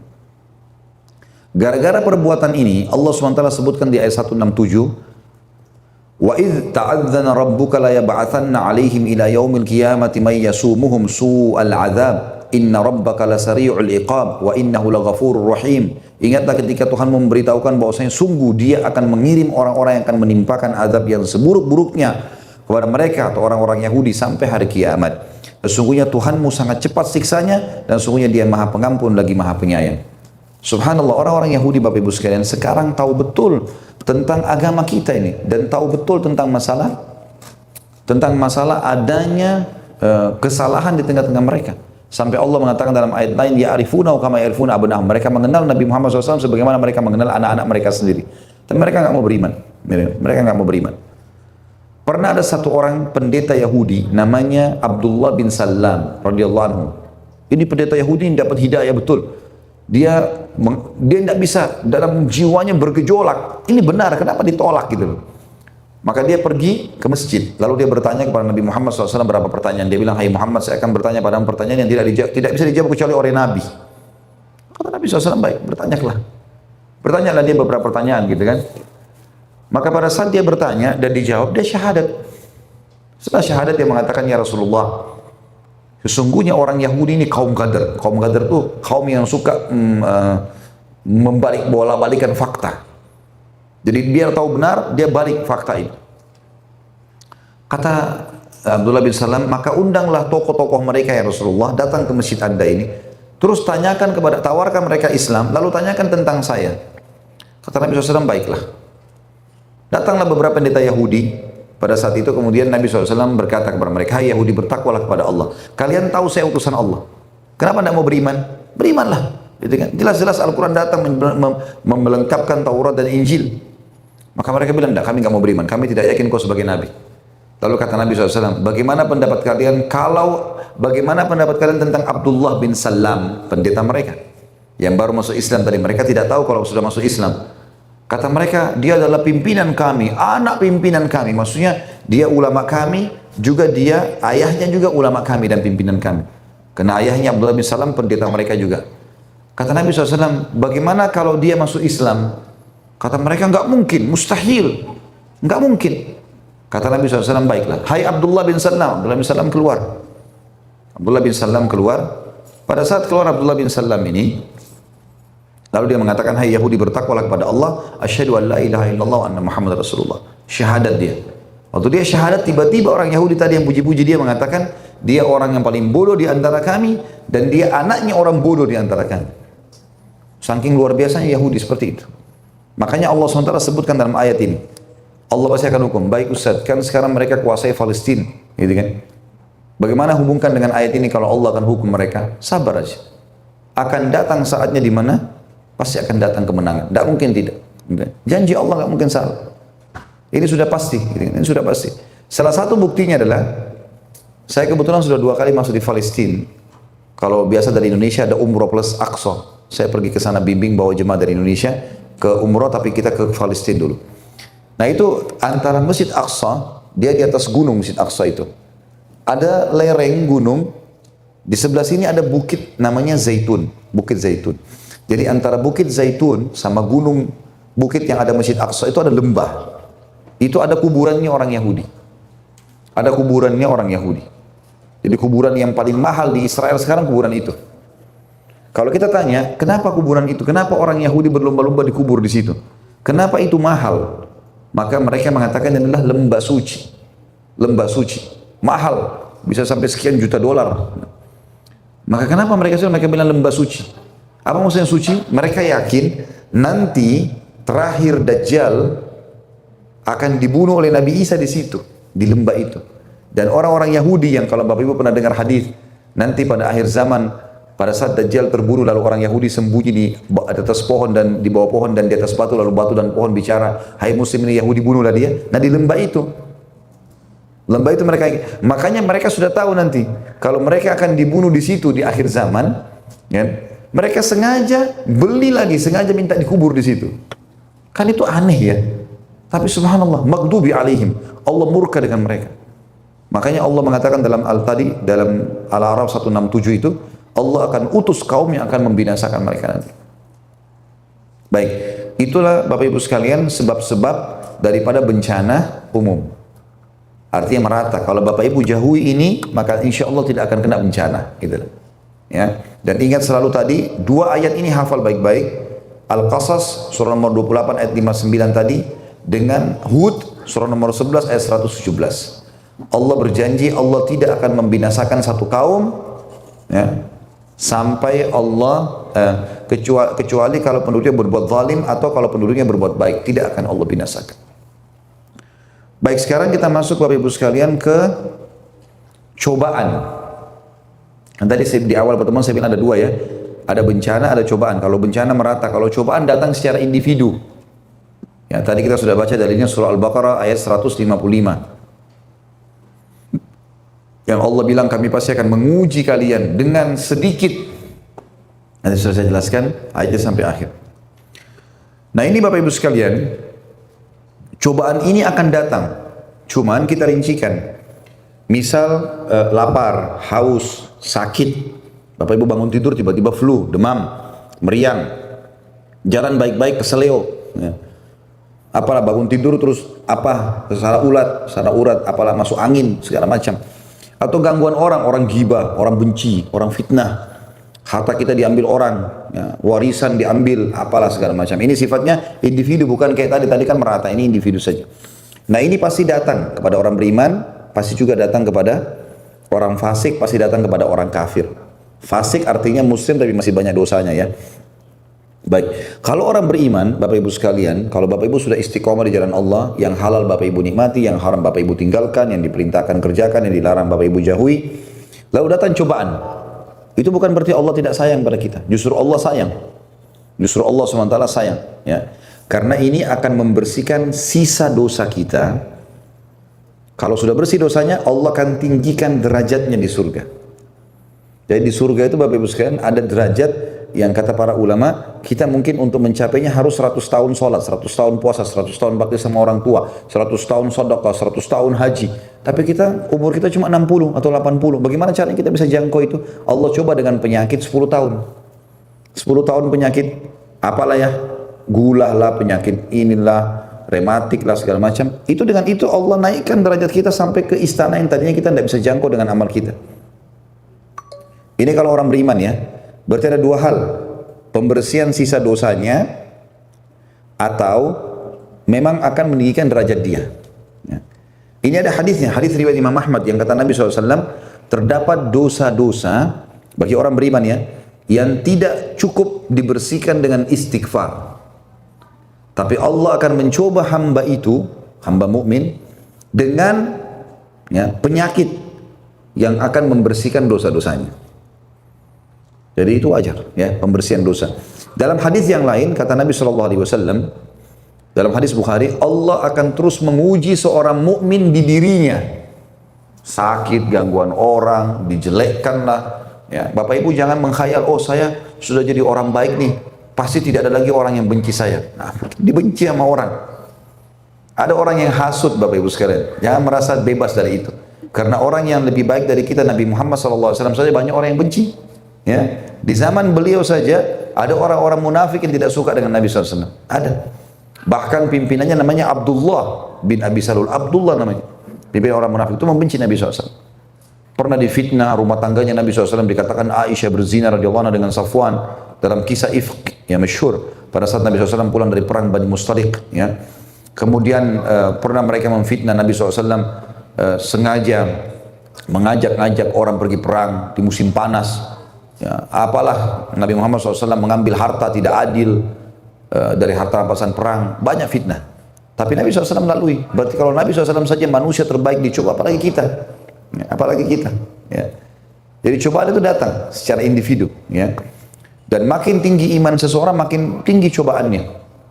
Karena cobaan itu akan, tadi saya bilang, membersihkan sisa dosanya atau akan mengangkat derajatnya. Dalam hadis yang lain dikatakan, kalau orang mukmin meninggal, maka akan keluar keringat di keningnya.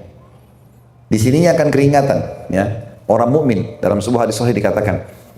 Dan itu, ya, kata Allah SWT, kata Nabi SAW dalam hadis qudsi, Allah berfirman, dan itu ya, karena rahmat Allah, rahmatku kepadanya, kata Allah SWT.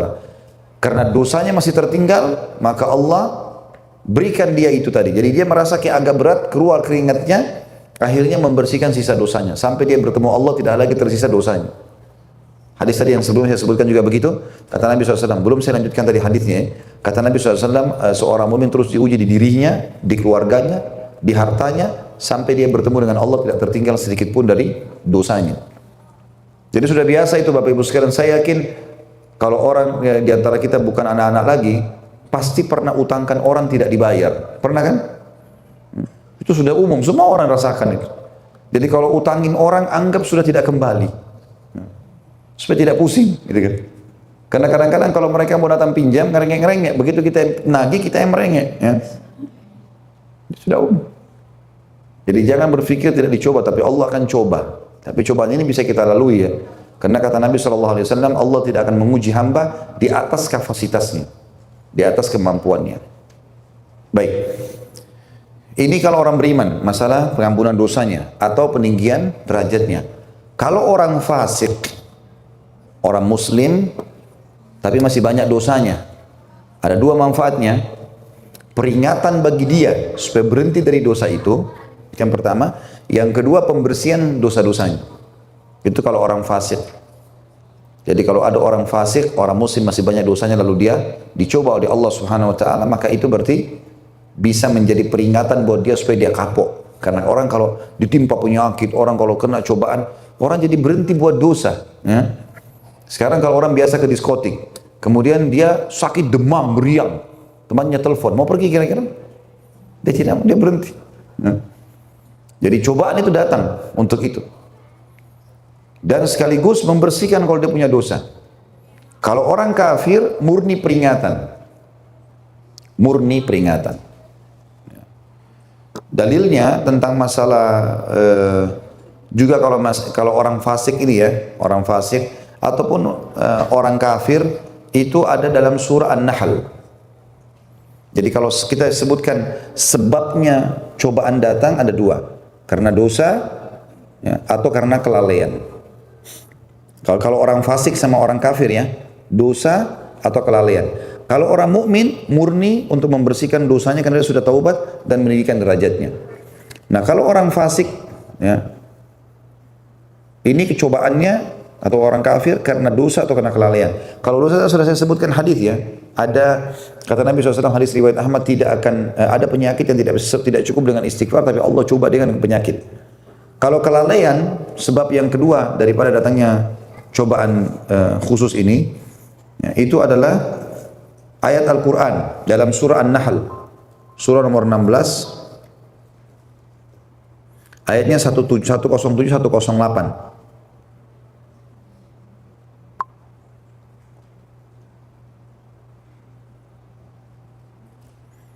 Sudah buka? A'udzu billahi minasyaitonir rajim. Dzalika bi annahu mustahabbul hayatad dunya 'alal akhirah wa anna Allah la yahdil qaumal kafirin. Yang demikian itu disebabkan karena mereka lebih mencintai kehidupan dunia daripada akhirat, dan Allah tidak memberi petunjuk kepada kaum yang kafir. Ya. Ayat 108-nya, ulaika alladzina taba'allahu ala qulubihim wa sam'ihim wa absarihim wa ulaika humul ghafilun.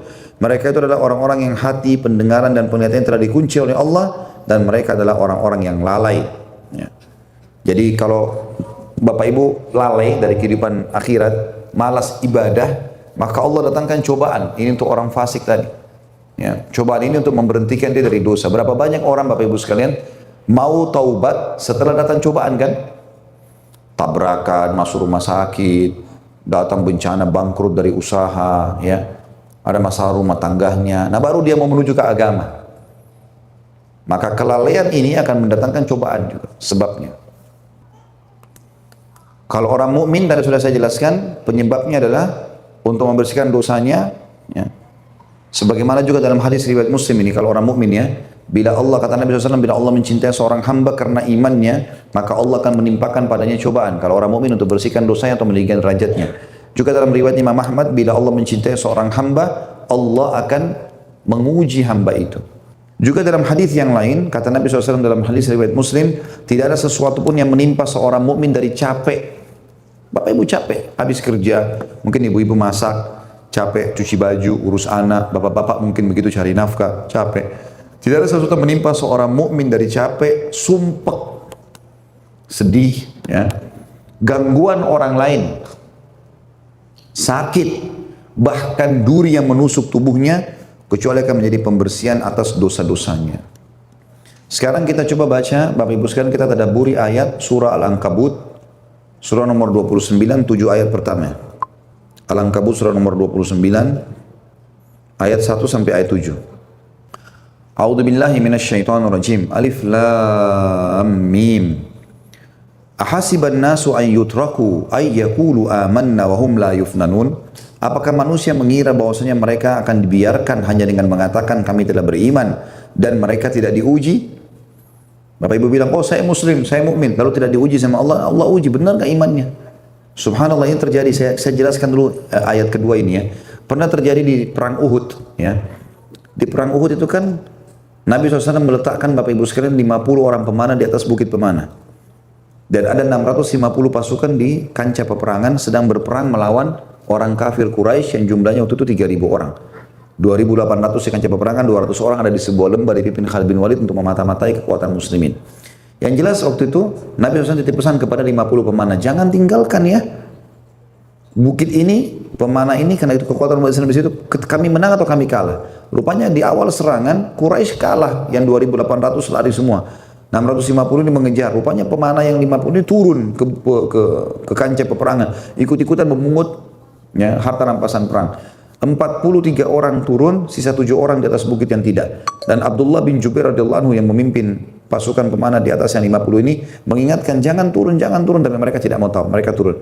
Ringkas cerita Bapak Ibu sekalian, waktu itu akhirnya kocar-kacir pasukan muslimin karena 200 orang pasukan Quraisy yang ada di lembah yang memata-matai kekuatan muslim manuver dari belakang bukit naik membunuh 7 orang, lalu mereka menyerang muslimin dari belakang. Kemudian bendera Quraisy didirikan lagi kembali, akhirnya sampai mereka sempat mengalahkan muslimin. Waktu itu Allah SWT turunkan ayat Al-Quran yang menjelaskan tentang keadaan muslimin. Dulu kan kalian pernah minta mati? Oh iya mau mati syahid, mau begini, mau begitu. Baik, sekarang mati syahid di depan mata. Ayo, siapa yang mau mati? Gitu.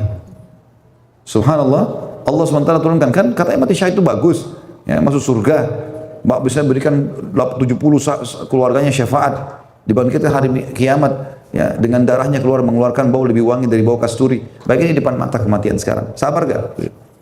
Jadi Allah uji. Kemudian ayat 3-nya, walaqad fatanna alladziina min qablihim fala ya'lamanna Allahu alladziina shadaqu wa la ya'lamanna al-kadzibin. Sungguh kami telah menguji orang-orang sebelum mereka, maka Allah pasti mengetahui orang-orang yang benar dan pasti mengetahui orang-orang yang dusta. Apakah betul-betul mereka mau meninggalkan, apa mereka mau sabar dalam cobaan? Jadi Bapak Ibu sekalian harus paham, ada dua hal partner-partneran ya, tidak bisa dipisahkan. Seperti misalnya adanya laki-laki dan perempuan, adanya malam dan siang, adanya kenyang dan lapar, ya. Nggak mungkin orang kenyang terus, pasti ada laparnya, ya. Ada sakit dan sehat. Nggak mungkin kita sehat terus, ya. Nggak ada di antara kita yang tidak pernah sakit seumur hidupnya, walaupun dia olahragawan, walaupun dia apalah ya, makan makanan yang sehat, pasti pernah sakit. Ada muda, ada tua, sehebat apapun dia menjaga, tetap transisi pindah dari masa muda ke tua. Ada hidup, ada mati, ada dunia, ada akhirat. Semua pasang-pasang. Ya. Jadi Allah mengatakan masalah itu. Ya. Sungguh kami telah menguji orang-orang sebelum mereka, maka Allah akan mengetahui orang-orang yang benar dan pasti mengetahui orang-orang yang dusta. Ayat 4-nya, am hasibal ladzina ya'maluna sayyiati ay yasbiquna sa'a ma yahkumun. Sebelum saya baca terjemahannya begini. Kalau seandainya ada yang bilang, Ustaz, bagaimana kita memahami orang-orang yang buat dosa enak-enak aja terus? Kayaknya Allah nggak coba dia. Perhatikan kata Allah di ayat 4, kekal dalam Al-Quran. Ataukah orang-orang yang mengira kejahatan itu, ya, gara-gara kejahatan itu mereka akan luput dari azab kami. Sungguh buruk apa yang mereka fahami itu. Jadi kalau ada orang-orang yang berbuat dosa, dia pikir, tidak mungkin Allah hukum saya. Atau kita lihat ada orang buat dosa, terus kemudian kita anggap dia tidak dihukum sama Allah, tidak mungkin. Makin sering dia ulang-ulangi dosa itu, maka makin berat nanti hukumannya, gitu kan. Semoga Allah maafkan, kecuali dengan rahmatnya Allah. Apalagi kalau orang pas mau buat dosa, atau dia lagi buat dosa, dia berhenti tiba-tiba, itu Allah selamatkan. Tapi kalau tidak, dia terus saja ulangi, maka mungkin masalah, ya. Allah mengatakan di ayat 5-nya, man kana yarju liqa Allahi fa inna ajalallahi la'at wa huwa as-sami'ul alim. Barang siapa yang berharap pertemuan dengan Allah, maka sungguhnya waktu yang dijanjikan oleh Allah itu pasti datang. Maksudnya hari akhirat, hari kebangkitan, hari mati, surga dan neraka. Dan dia maha mendengar lagi maha mengetahui. Ayat 6-nya, wa man jahada fa innama yujahidu li nafsi innallaha laghaniyun 'anil 'alamin. Barang siapa yang berjihad, maksudnya di sini berjihad adalah baik membela agama Allah atau dia memaksakan diri. Jahada di sini maksudnya dia memaksakan diri dalam ibadah dan meninggalkan dosa, maka upaya itu untuk dirinya sendiri. Allah nggak butuh dengan ibadah kita. Banyak orang yang antara kita, Bapak Ibu sekalian, sholat tidak khusyuk, sholat asal jadi, baca Quran kapan ada waktu, berzikir kapan ada waktu. Ini karena dia pikir Allah butuh ibadahnya. Allah nggak butuh. Allah nggak butuh. Yang butuh itu kita. Bapak Ibu kalau sholat, kalau puasa, kalau sedekah buat Bapak Ibu sendiri. Kata Allah SWT di ayat di sini katakan, dan barang siapa yang berusaha, maka dia usaha itu akan kembali dirinya sendiri. Sungguh Allah Maha Kaya, tidak memerlukan sesuatu dari seluruh alam. Allah nggak butuh dengan semua itu. Terakhir ayat 7, walladzina amanu wa amilus solihati lanukaffiranna anhum sayyi'atihim wa lanajziyannahum ahsanal ladzi kanu ya'malun. Dan orang yang beriman dan mengerjakan kebaikan pasti akan kami hapus kesalahan-kesalahan mereka, dan mereka pasti akan kami beri balasan yang lebih baik dari apa yang mereka kerjakan. Orang-orang yang melanggar pasti dihukum. Ingat tadi Al-Ankabut ayat 4 itu. Salah kalau ada orang buat dosa dan dianggap dia akan luput dari siksa kami. Kata Allah, sungguh ya keliru apa yang mereka fahami itu. Mustahil. Ya, makanya Bapak Ibu kalau ada kesempatan bisa dengar ceramah kami di YouTube judulnya Indahnya Menjadi Orang Saleh. Judulnya begitu. Nanti ada saya sebutkan itu 17 dalil 17 ya poin keutamaan bagi orang yang melakukan ketaatan-ketaatan. Sekarang kita tutup Bapak Ibu sekalian materi kita dengan mutiara yang kita ambil. Tadi kan kita jelaskan perbedaan ada dua macam, ada cobaan, ada musibah, dalil masing-masing, sebab-sebab masing-masing, ya. Sekarang kita masuk Bapak Ibu sekalian ke penutupan materi kita, mutiara yang kita bisa ambil. Apa yang bisa kita ambil dari kejadian-kejadian itu? Ya. Bagi orang yang sedang tertimpa, maka ada penanaman sifat sabar. Ada penanaman sifat sabar. Dan sabar ini adalah ibadah yang paling besar pahalanya. Sampai Allah mengatakan dalam ayat Al-Quran, A'udzubillahi minasyaitonirrajim, innama yulaqqas sabiruna ajrahum bighairi hisab. Allah akan memberikan balasan kepada orang-orang yang sabar tanpa ada hisab. Enggak ada hitungan pahalanya, udah melimpah. Dan pahala sabar akan didapat kalau kapan? Kalau cobaan sedang ada. Kalau cobaan lagi tidak ada, bagaimana Bapak Ibu bisa dapat pahala sabar?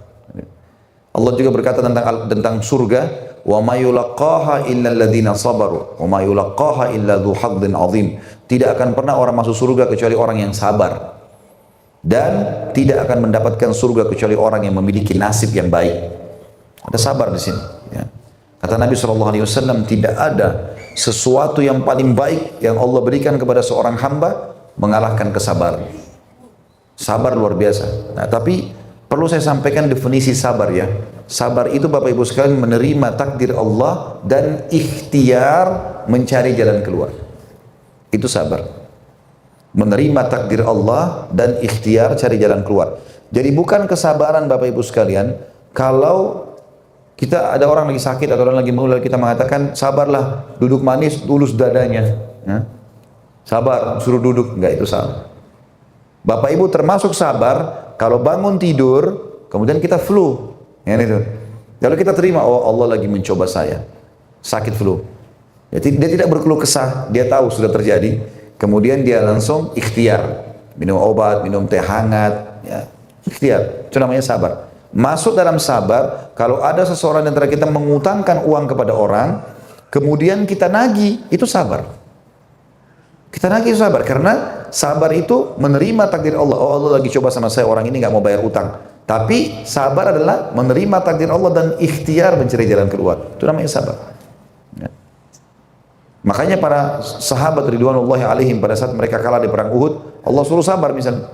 Sabarnya bagaimana? Mereka melawan. Mereka terima keputusan Allah, mereka melawan, mereka coba keluar dari jalan keluar. Itu penanaman sifat sabar.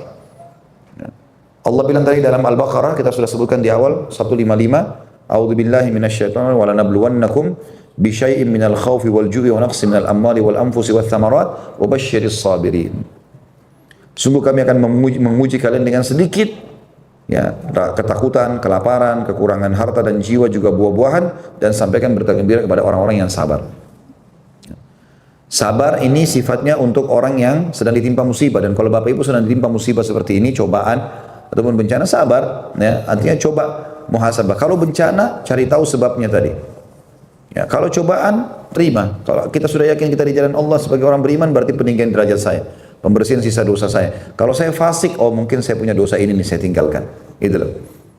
Itu sabar. Bagi orang yang sedang ditimpa, ya, ini sabar. Sama juga kalau ada kerabat kita meninggal, kita disuruh sabar, ya, sabar. Jadi kita terima itu. Kemudian yang kedua, mutiara yang kedua,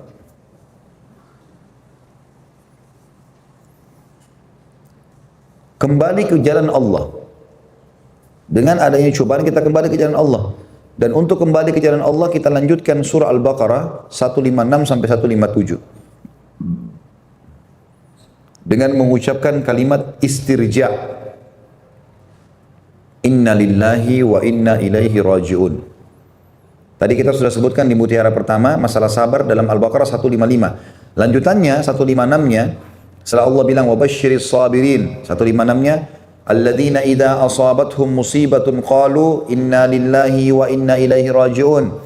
Yang mereka kalau ditimpa musibah, dan perlu saya jelaskan, musibah ini kalimat yang menggabungkan antara cobaan sama bencana. Itu musibah. Induk judulnya musibah. Kalau disebutkan musibah berarti masuk dua-duanya. Masuk cobaan yang individu, masuk juga bencana. Dan sampaikanlah berita gembira.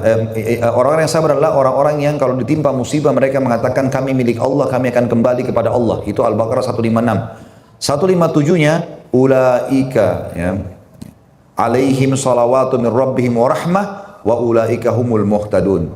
Mereka itu adalah orang-orang yang mendapatkan keberkahan yang sempurna dan rahmat dari Tuhan mereka, dan mereka adalah orang yang mendapatkan petunjuk.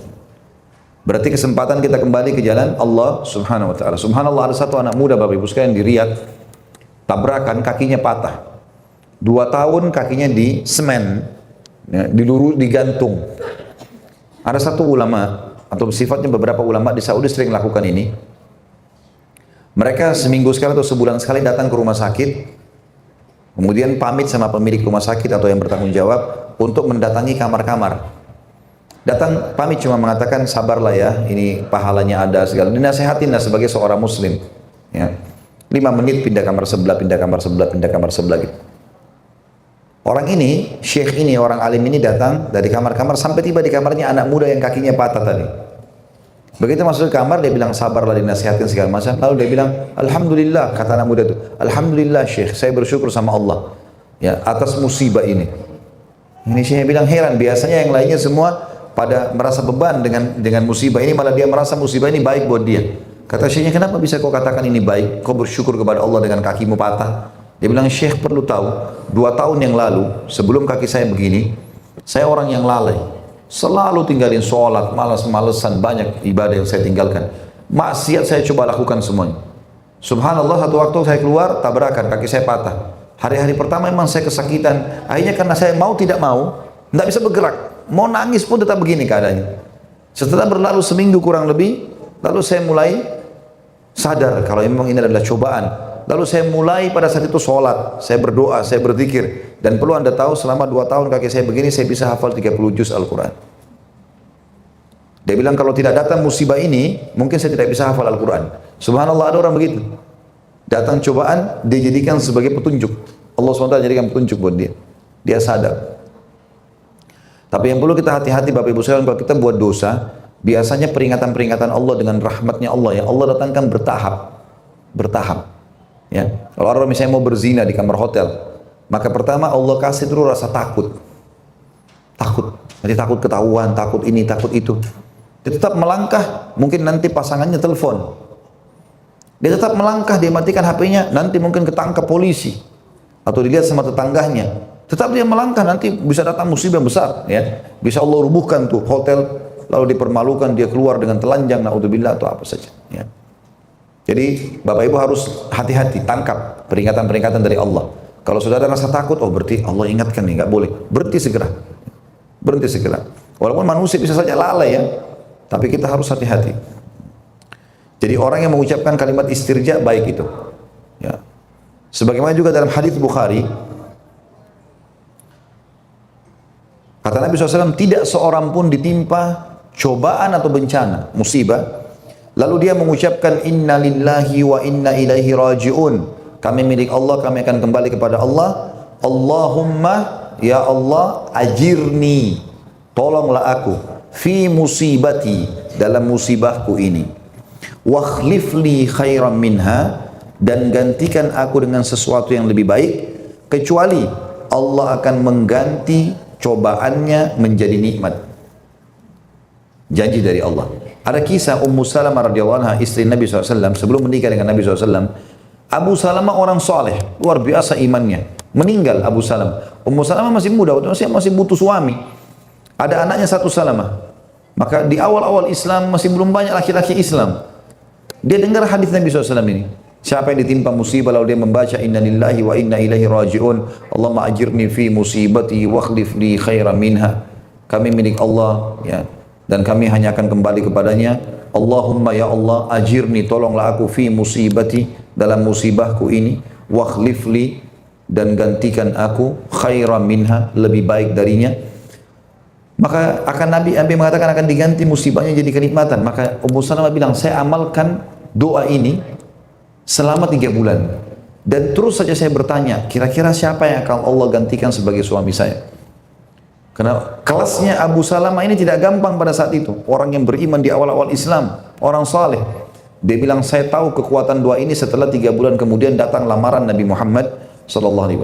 Nabi Muhammad pasti lebih baik daripada Abu Salamah karena mengamalkan doa ini. Dan para ulama salaf Bapak Ibu sekalian itu walaupun kaki mereka tersentuh batu, mereka mengatakan inna lillahi wa inna ilaihi raji'un. Allahumma ajirni fi musibati wa akhlif li khairan minha. Mau keluar rumah hujan, inna lillahi wa inna ilaihi raji'un. Apa saja, kita mau makan makanan belum siap, inna lillahi wa inna ilaihi raji'un. Apa saja, janjian sama orang batal, tidak jadi menikah, tidak jadi buka usaha, tidak jadi, inna lillahi wa inna ilaihi raji'un. Allahumma ajirni fi musibati wa akhlif li khairan minha. Mutiara yang ketiga, munculnya solidaritas. Ya. Dengan adanya musibah, maka orang akan mulai peduli lagi dengan orang lain. Ya. Kata Nabi SAW, barang siapa yang membantu muslim dalam bencananya di dunia, atau cobaan musibahnya, maka Allah akan membantunya dari musibahnya pada hari kiamat. Siapa yang mengeluarkan seorang muslim dari masalahnya di dunia, Allah akan keluarkan dari masalahnya dia di akhirat nanti. Jadi sekarang ini terutama teman-teman sekalian, saudara kita di Palestina, di Syria, di Yaman, di Irak, di Myanmar, terutama Myanmar sekarang ini yang sangat luar biasa membutuhkan uluran kita. Yang dibutuhkan yang paling pertama adalah doa.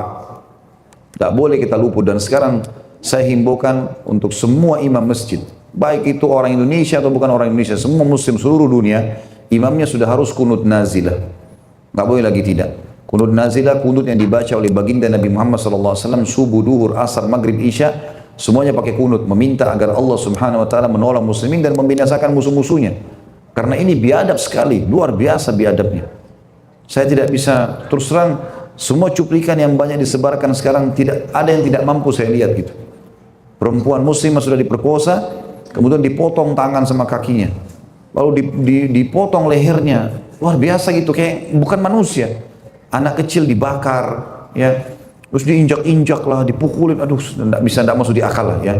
Dan itu merata, baik itu militernya ataupun masyarakat biasanya. Dan la haula wala quwata illa billah. Ya. Tidak ada pemimpin muslim yang bergerak untuk melakukan hal-hal yang besar. Yang mereka bisa lakukan sekarang adalah membantu pangan, ya, obat-obatan. Ini semestinya kalau dalam Islam sudah harus bergerak, ini sudah harus berjihad, ya. Sudah tidak bisa lagi diam. Tapi kita masyarakat biasa begini, kita lakukan doa, tidak boleh lagi kita tinggalkan. Yang kedua, kita lakukan apa yang kita mampu dari bantuan-bantuan yang mereka butuhkan, dari obat-obatan, makanan, pakaian, lakukan semuanya. Yang ketiga, bila ada panggilan jihad, ya harus berjihad. Artinya pemimpin-pemimpin muslim mengumandangkan itu, maka muslimin bergerak. Dia tidak boleh tinggal diam. Karena perbuatan mereka ini sudah bukan cuma sekedar ras. Karena mereka masuk ke masjid, membakar Al-Quran, gitu kan? Sengaja umat Islam, dan dibakar manusianya nih, luar biasa gitu. Saya tidak habis pikir ya, mungkin kalau orang memukul seorang laki-laki, ya laki-laki itu jahat sama dia mungkin. Ini tidak ada hubungannya, orang keluar dari masjid, dipukul, dibakar segala macam. La haula wala quwata illa billah. Nah, solidaritas kita harus muncul di sini. Harusnya begitu, peduli luar biasa, tidak boleh kita diam, ya. Dan himbauan kami kepada seluruh pemimpin muslim, harus bisa menolong saudaranya muslimin, tanggung jawab besar pada hari kiamat, ya. Siapapun sekarang harus bisa bergerak untuk menolong saudara-saudaranya di sana, ya. Bahkan saya dengar banyak sekali orang-orang Myanmar, orang-orang muslim di sana itu yang diperjualbelikan. Kalau mau dibeli maka bisa dibeli dengan $1.000, berapa dolar, dibebasin. Sampai yang kami tahu dulu Raja Abdullah di kejadian sebelum ini, ya. Sebelum ini kejadian ini pernah menebus, dan itu ditebus satu orang sekitar $1.000, disebut bersekian orang dikeluarkan. Alhamdulillah banyak negara-negara Islam juga yang menampung, ya. Seperti sekarang Saudi dan Turki, keduanya meminta agar perbatasan Bangladesh dibuka, dan Saudi sekarang membantu. Sudah dikirim 50 ton makanan dan juga bantuan-bantuan yang lainnya, gitu kan. Tapi tentu kita harapannya ini orang-orang yang berbuat kekejaman ini dihukum. Kalau di zaman Nabi SAW, di zaman Abu Bakar, Khulafaur Rasyidin sudah selesai urusannya ini. Udah nggak boleh didiamkan begini, karena biadab sekali. Dan seperti sengaja diekspos. Jadi melakukan kebiadaban, disorting pakai HP-nya. Baru diekspos, ya, ke media. Ini kan berarti sengaja menantang, gitu kan. Ini tidak masuk di akal, kebiadaban begini dibiarkan. Ya, tidak boleh didiamkan ini, ya, tidak boleh didiamkan. Dan kata Nabi SAW juga, sebaik-baik muslim adalah orang yang paling bermanfaat bagi orang yang lain. Juga dalam hadis yang lain kata Nabi SAW, barang siapa yang tidak peduli dengan masalah atau musibah kaum muslimin, maka bukan dari golongan mereka. Bukan dari golongan mereka. Dan jihad dalam Islam ada dua, dengan jihad harta dan jiwa. Tapi selalu didahulukan dalam ayat-ayat Al-Quran masalah harta. Allah selalu mengatakan bi amwalikum wa anfusikum, bi amwalikum wa anfusikum. Harta kalian, jiwa kalian, harta kalian, jiwa kalian. Dan kita tahu juga baginda Nabi Muhammad sallallahu alaihi wasallam, beliau kalau berjihad, maka beliau memanggil dulu sahabat untuk infak. Sedekah dulu. Ya, jadi Bapak Ibu sedekah, jangan tidak sedekah di saat sekarang ini puncaknya. Sedekah, bantu. Gak bisa lagi kita hitung-hitungan di sini dan tidak ada perhitungan di jalan Allah. Kata Nabi SAW dalam hadis Bukhari, "Mana qasamalu min sadaqah." Tidak akan berkurang harta seorang hamba karena sedekah. Gak ada orang miskin karena sedekah, Bapak Ibu sekalian. Dan kalau dengar ceramah saya judulnya Saudaraku Ini Adalah Rahasia Rezekimu, ada di YouTube juga. Itu saya sebutkan ada 15 atau 17 sekian. Ya, kalau saya tidak salah itu jumlah poinnya itu menambah rezeki, diantaranya sedekah. Keluarkan sedekah sekarang. Kesempatan, kapan lagi kita bisa bantu saudara kita. Kalau Allah mudahkan ada peluang untuk jiwa, maka kenapa tidak? Semuanya kita korbankan di jalan Allah subhanahu wa ta'ala. Jadi ini akan mutiara yang ketiga munculnya solidaritas. Jadinya kita jadi peduli bantu orang lain, kita jadi tahu. Ya. Mutiara yang keempat, iman akan takdir adanya hari kiamat. Ini mutiara keempat, iman akan adanya takdir dan juga hari kiamat. Iman akan adanya takdir dan juga hari kiamat. Artinya Allah menentukan keputusan-keputusannya dan juga adanya hari kiamat. Dengan adanya bencana, maka manusia disadarkan oleh Allah SWT akan kelemahan mereka. Adanya musibah, manusia disadarkan. Sekuat apapun fisiknya kalau sakit, diganggu orang, ya, atau dia capek, semua ini adalah cobaan-cobaan. Ya. Dengan adanya bencana, maka manusia disadarkan oleh Allah SWT akan kelemahannya. Dan ia berjalan sesuai kehendak Allah atau takdir dengan kebijaksanaan dan keadilannya. Ya. Tentu saja kalau kita hubungkan dengan kejadian-kejadian saudara kita ini, kita mudah-mudahan itu menjadi bahan muhasabah bagi mereka. Kita tidak tahu apa yang sedang terjadi di sana, apa yang sedang mereka lakukan sehingga Allah mendatangkan musibah begini. Ya. Ini kata Nabi SAW, tidak ada dosa yang tersebar di tengah-tengah kalian kecuali Allah akan utus kepada kalian pemimpin yang pemimpin zalim yang akan memimpin kalian. Ini kezaliman gitu. Ada masalah apa nih, gitu kan? Tentu kita bukan menjelek-jelekkan, tapi harusnya dijadikan bahan muhasabah. Sambil yang sedang tidak ditimpa musibah bantu, harus bergerak, gitu kan? Sebagaimana sudah kita jelaskan tadi, tidak boleh diam.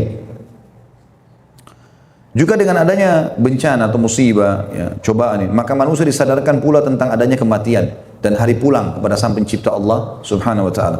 Tentu teman-teman kita yang dibantai segala macam dengan biadab ini, mungkin di mata kita Bapak Ibu sekalian kejam sekali, betul, dan itu menyakitkan bagi kita. Allah SWT ingin melihat mana peduli kita nih, gitu kan? Apa yang kita lakukan? Gitu. Sudah melampaui batas. Dan bagi mereka teman-teman sekalian, mati karena ajalnya sudah datang, bukan karena siksaan itu ya. Karena kalau belum datang ajalnya tidak akan mati. Kuasa Allah SWT. Dan Allah kalau menutup hidup seorang hamba dengan husnul khatimah, termasuk mati syahid ya, dibunuh itu. Husnul khatimah itu puncaknya mati syahid. Dan teman-teman kita di Myanmar, di Palestina ini banyak mati syahid. Kuasa Allah SWT. Orang kalau mati syahid Bapak Ibu sekalian, orang kalau mati mau ditebas sama pedang, mau dibakar, mau ditusuk, dia sudah tidak rasa itu lagi. Yang dia rasa adalah malaikat maut mencabut ruhnya. Ya. Jadi saya sering kasih contoh di pengajian saya, kalau ada orang ditabrak kereta api, kepalanya hancur, ada orang tenggelam di lautan dimakan ikan, ada orang di atas pesawat meledak, ada orang dipotong-potong badannya oleh musuh, gitu kan? Itu semua Bapak Ibu sekalian sama saja satu. Itu satu, ya. Artinya mereka tidak merasakan lagi itu. Jadi mereka tidak rasakan lagi itu, mereka merasakan hal yang lain. Mereka hanya merasakan sakaratil maut. Mutiara yang kelima, ini kita tutup dengan 7 mutiara ya. 6 mutiara, maaf. Mutiara kelima, bagi orang mukmin, cobaan bagi orang mukmin adalah kebaikan baginya. Itu mutiara yang kelima. Artinya orang mukmin akan menjadi pembersihan dosanya dan peninggian derajatnya. Dan bagi orang fasik, peringatan dan sekaligus pembersihan dosa. Bagi orang kafir, murni peringatan. Mutiara yang keenam, yakinlah Allah tidak akan menguji seorang hamba di atas kemampuannya. Itu mutiara yang keenam. Sebagaimana sabda Nabi SAW, Allah tidak akan menguji hamba di atas kemampuannya. Artinya Allah tahu memang orang-orang ini mampu, gitu kan? Maka dengan kuasa Allah SWT, Allah berikan cobaan kepada mereka dengan itu. Ya, Allahu a'lam. Baik, mungkin karena melihat waktu sudah mau masuk waktu azan ya, 1:21. Mungkin saya tutup sampai di sini Bapak Ibu sekalian. Mungkin begitu saja kita berdoa kepada Allah SWT, semoga majelis kita diberkahi olehnya dan dijadikan sebagai tambahan amal kita pada hari kiamat. Semoga seluruh amal tidak terkecuali yang pernah kita kerjakan sampai menjelang ajal datang nanti insya Allah semua diterima oleh Allah dengan pahala yang sempurna, dan semua dosa yang pernah kita kerjakan sekecil sampai sebesar apapun diganti oleh Allah dengan kemahamurahnya menjadi pahala yang sempurna.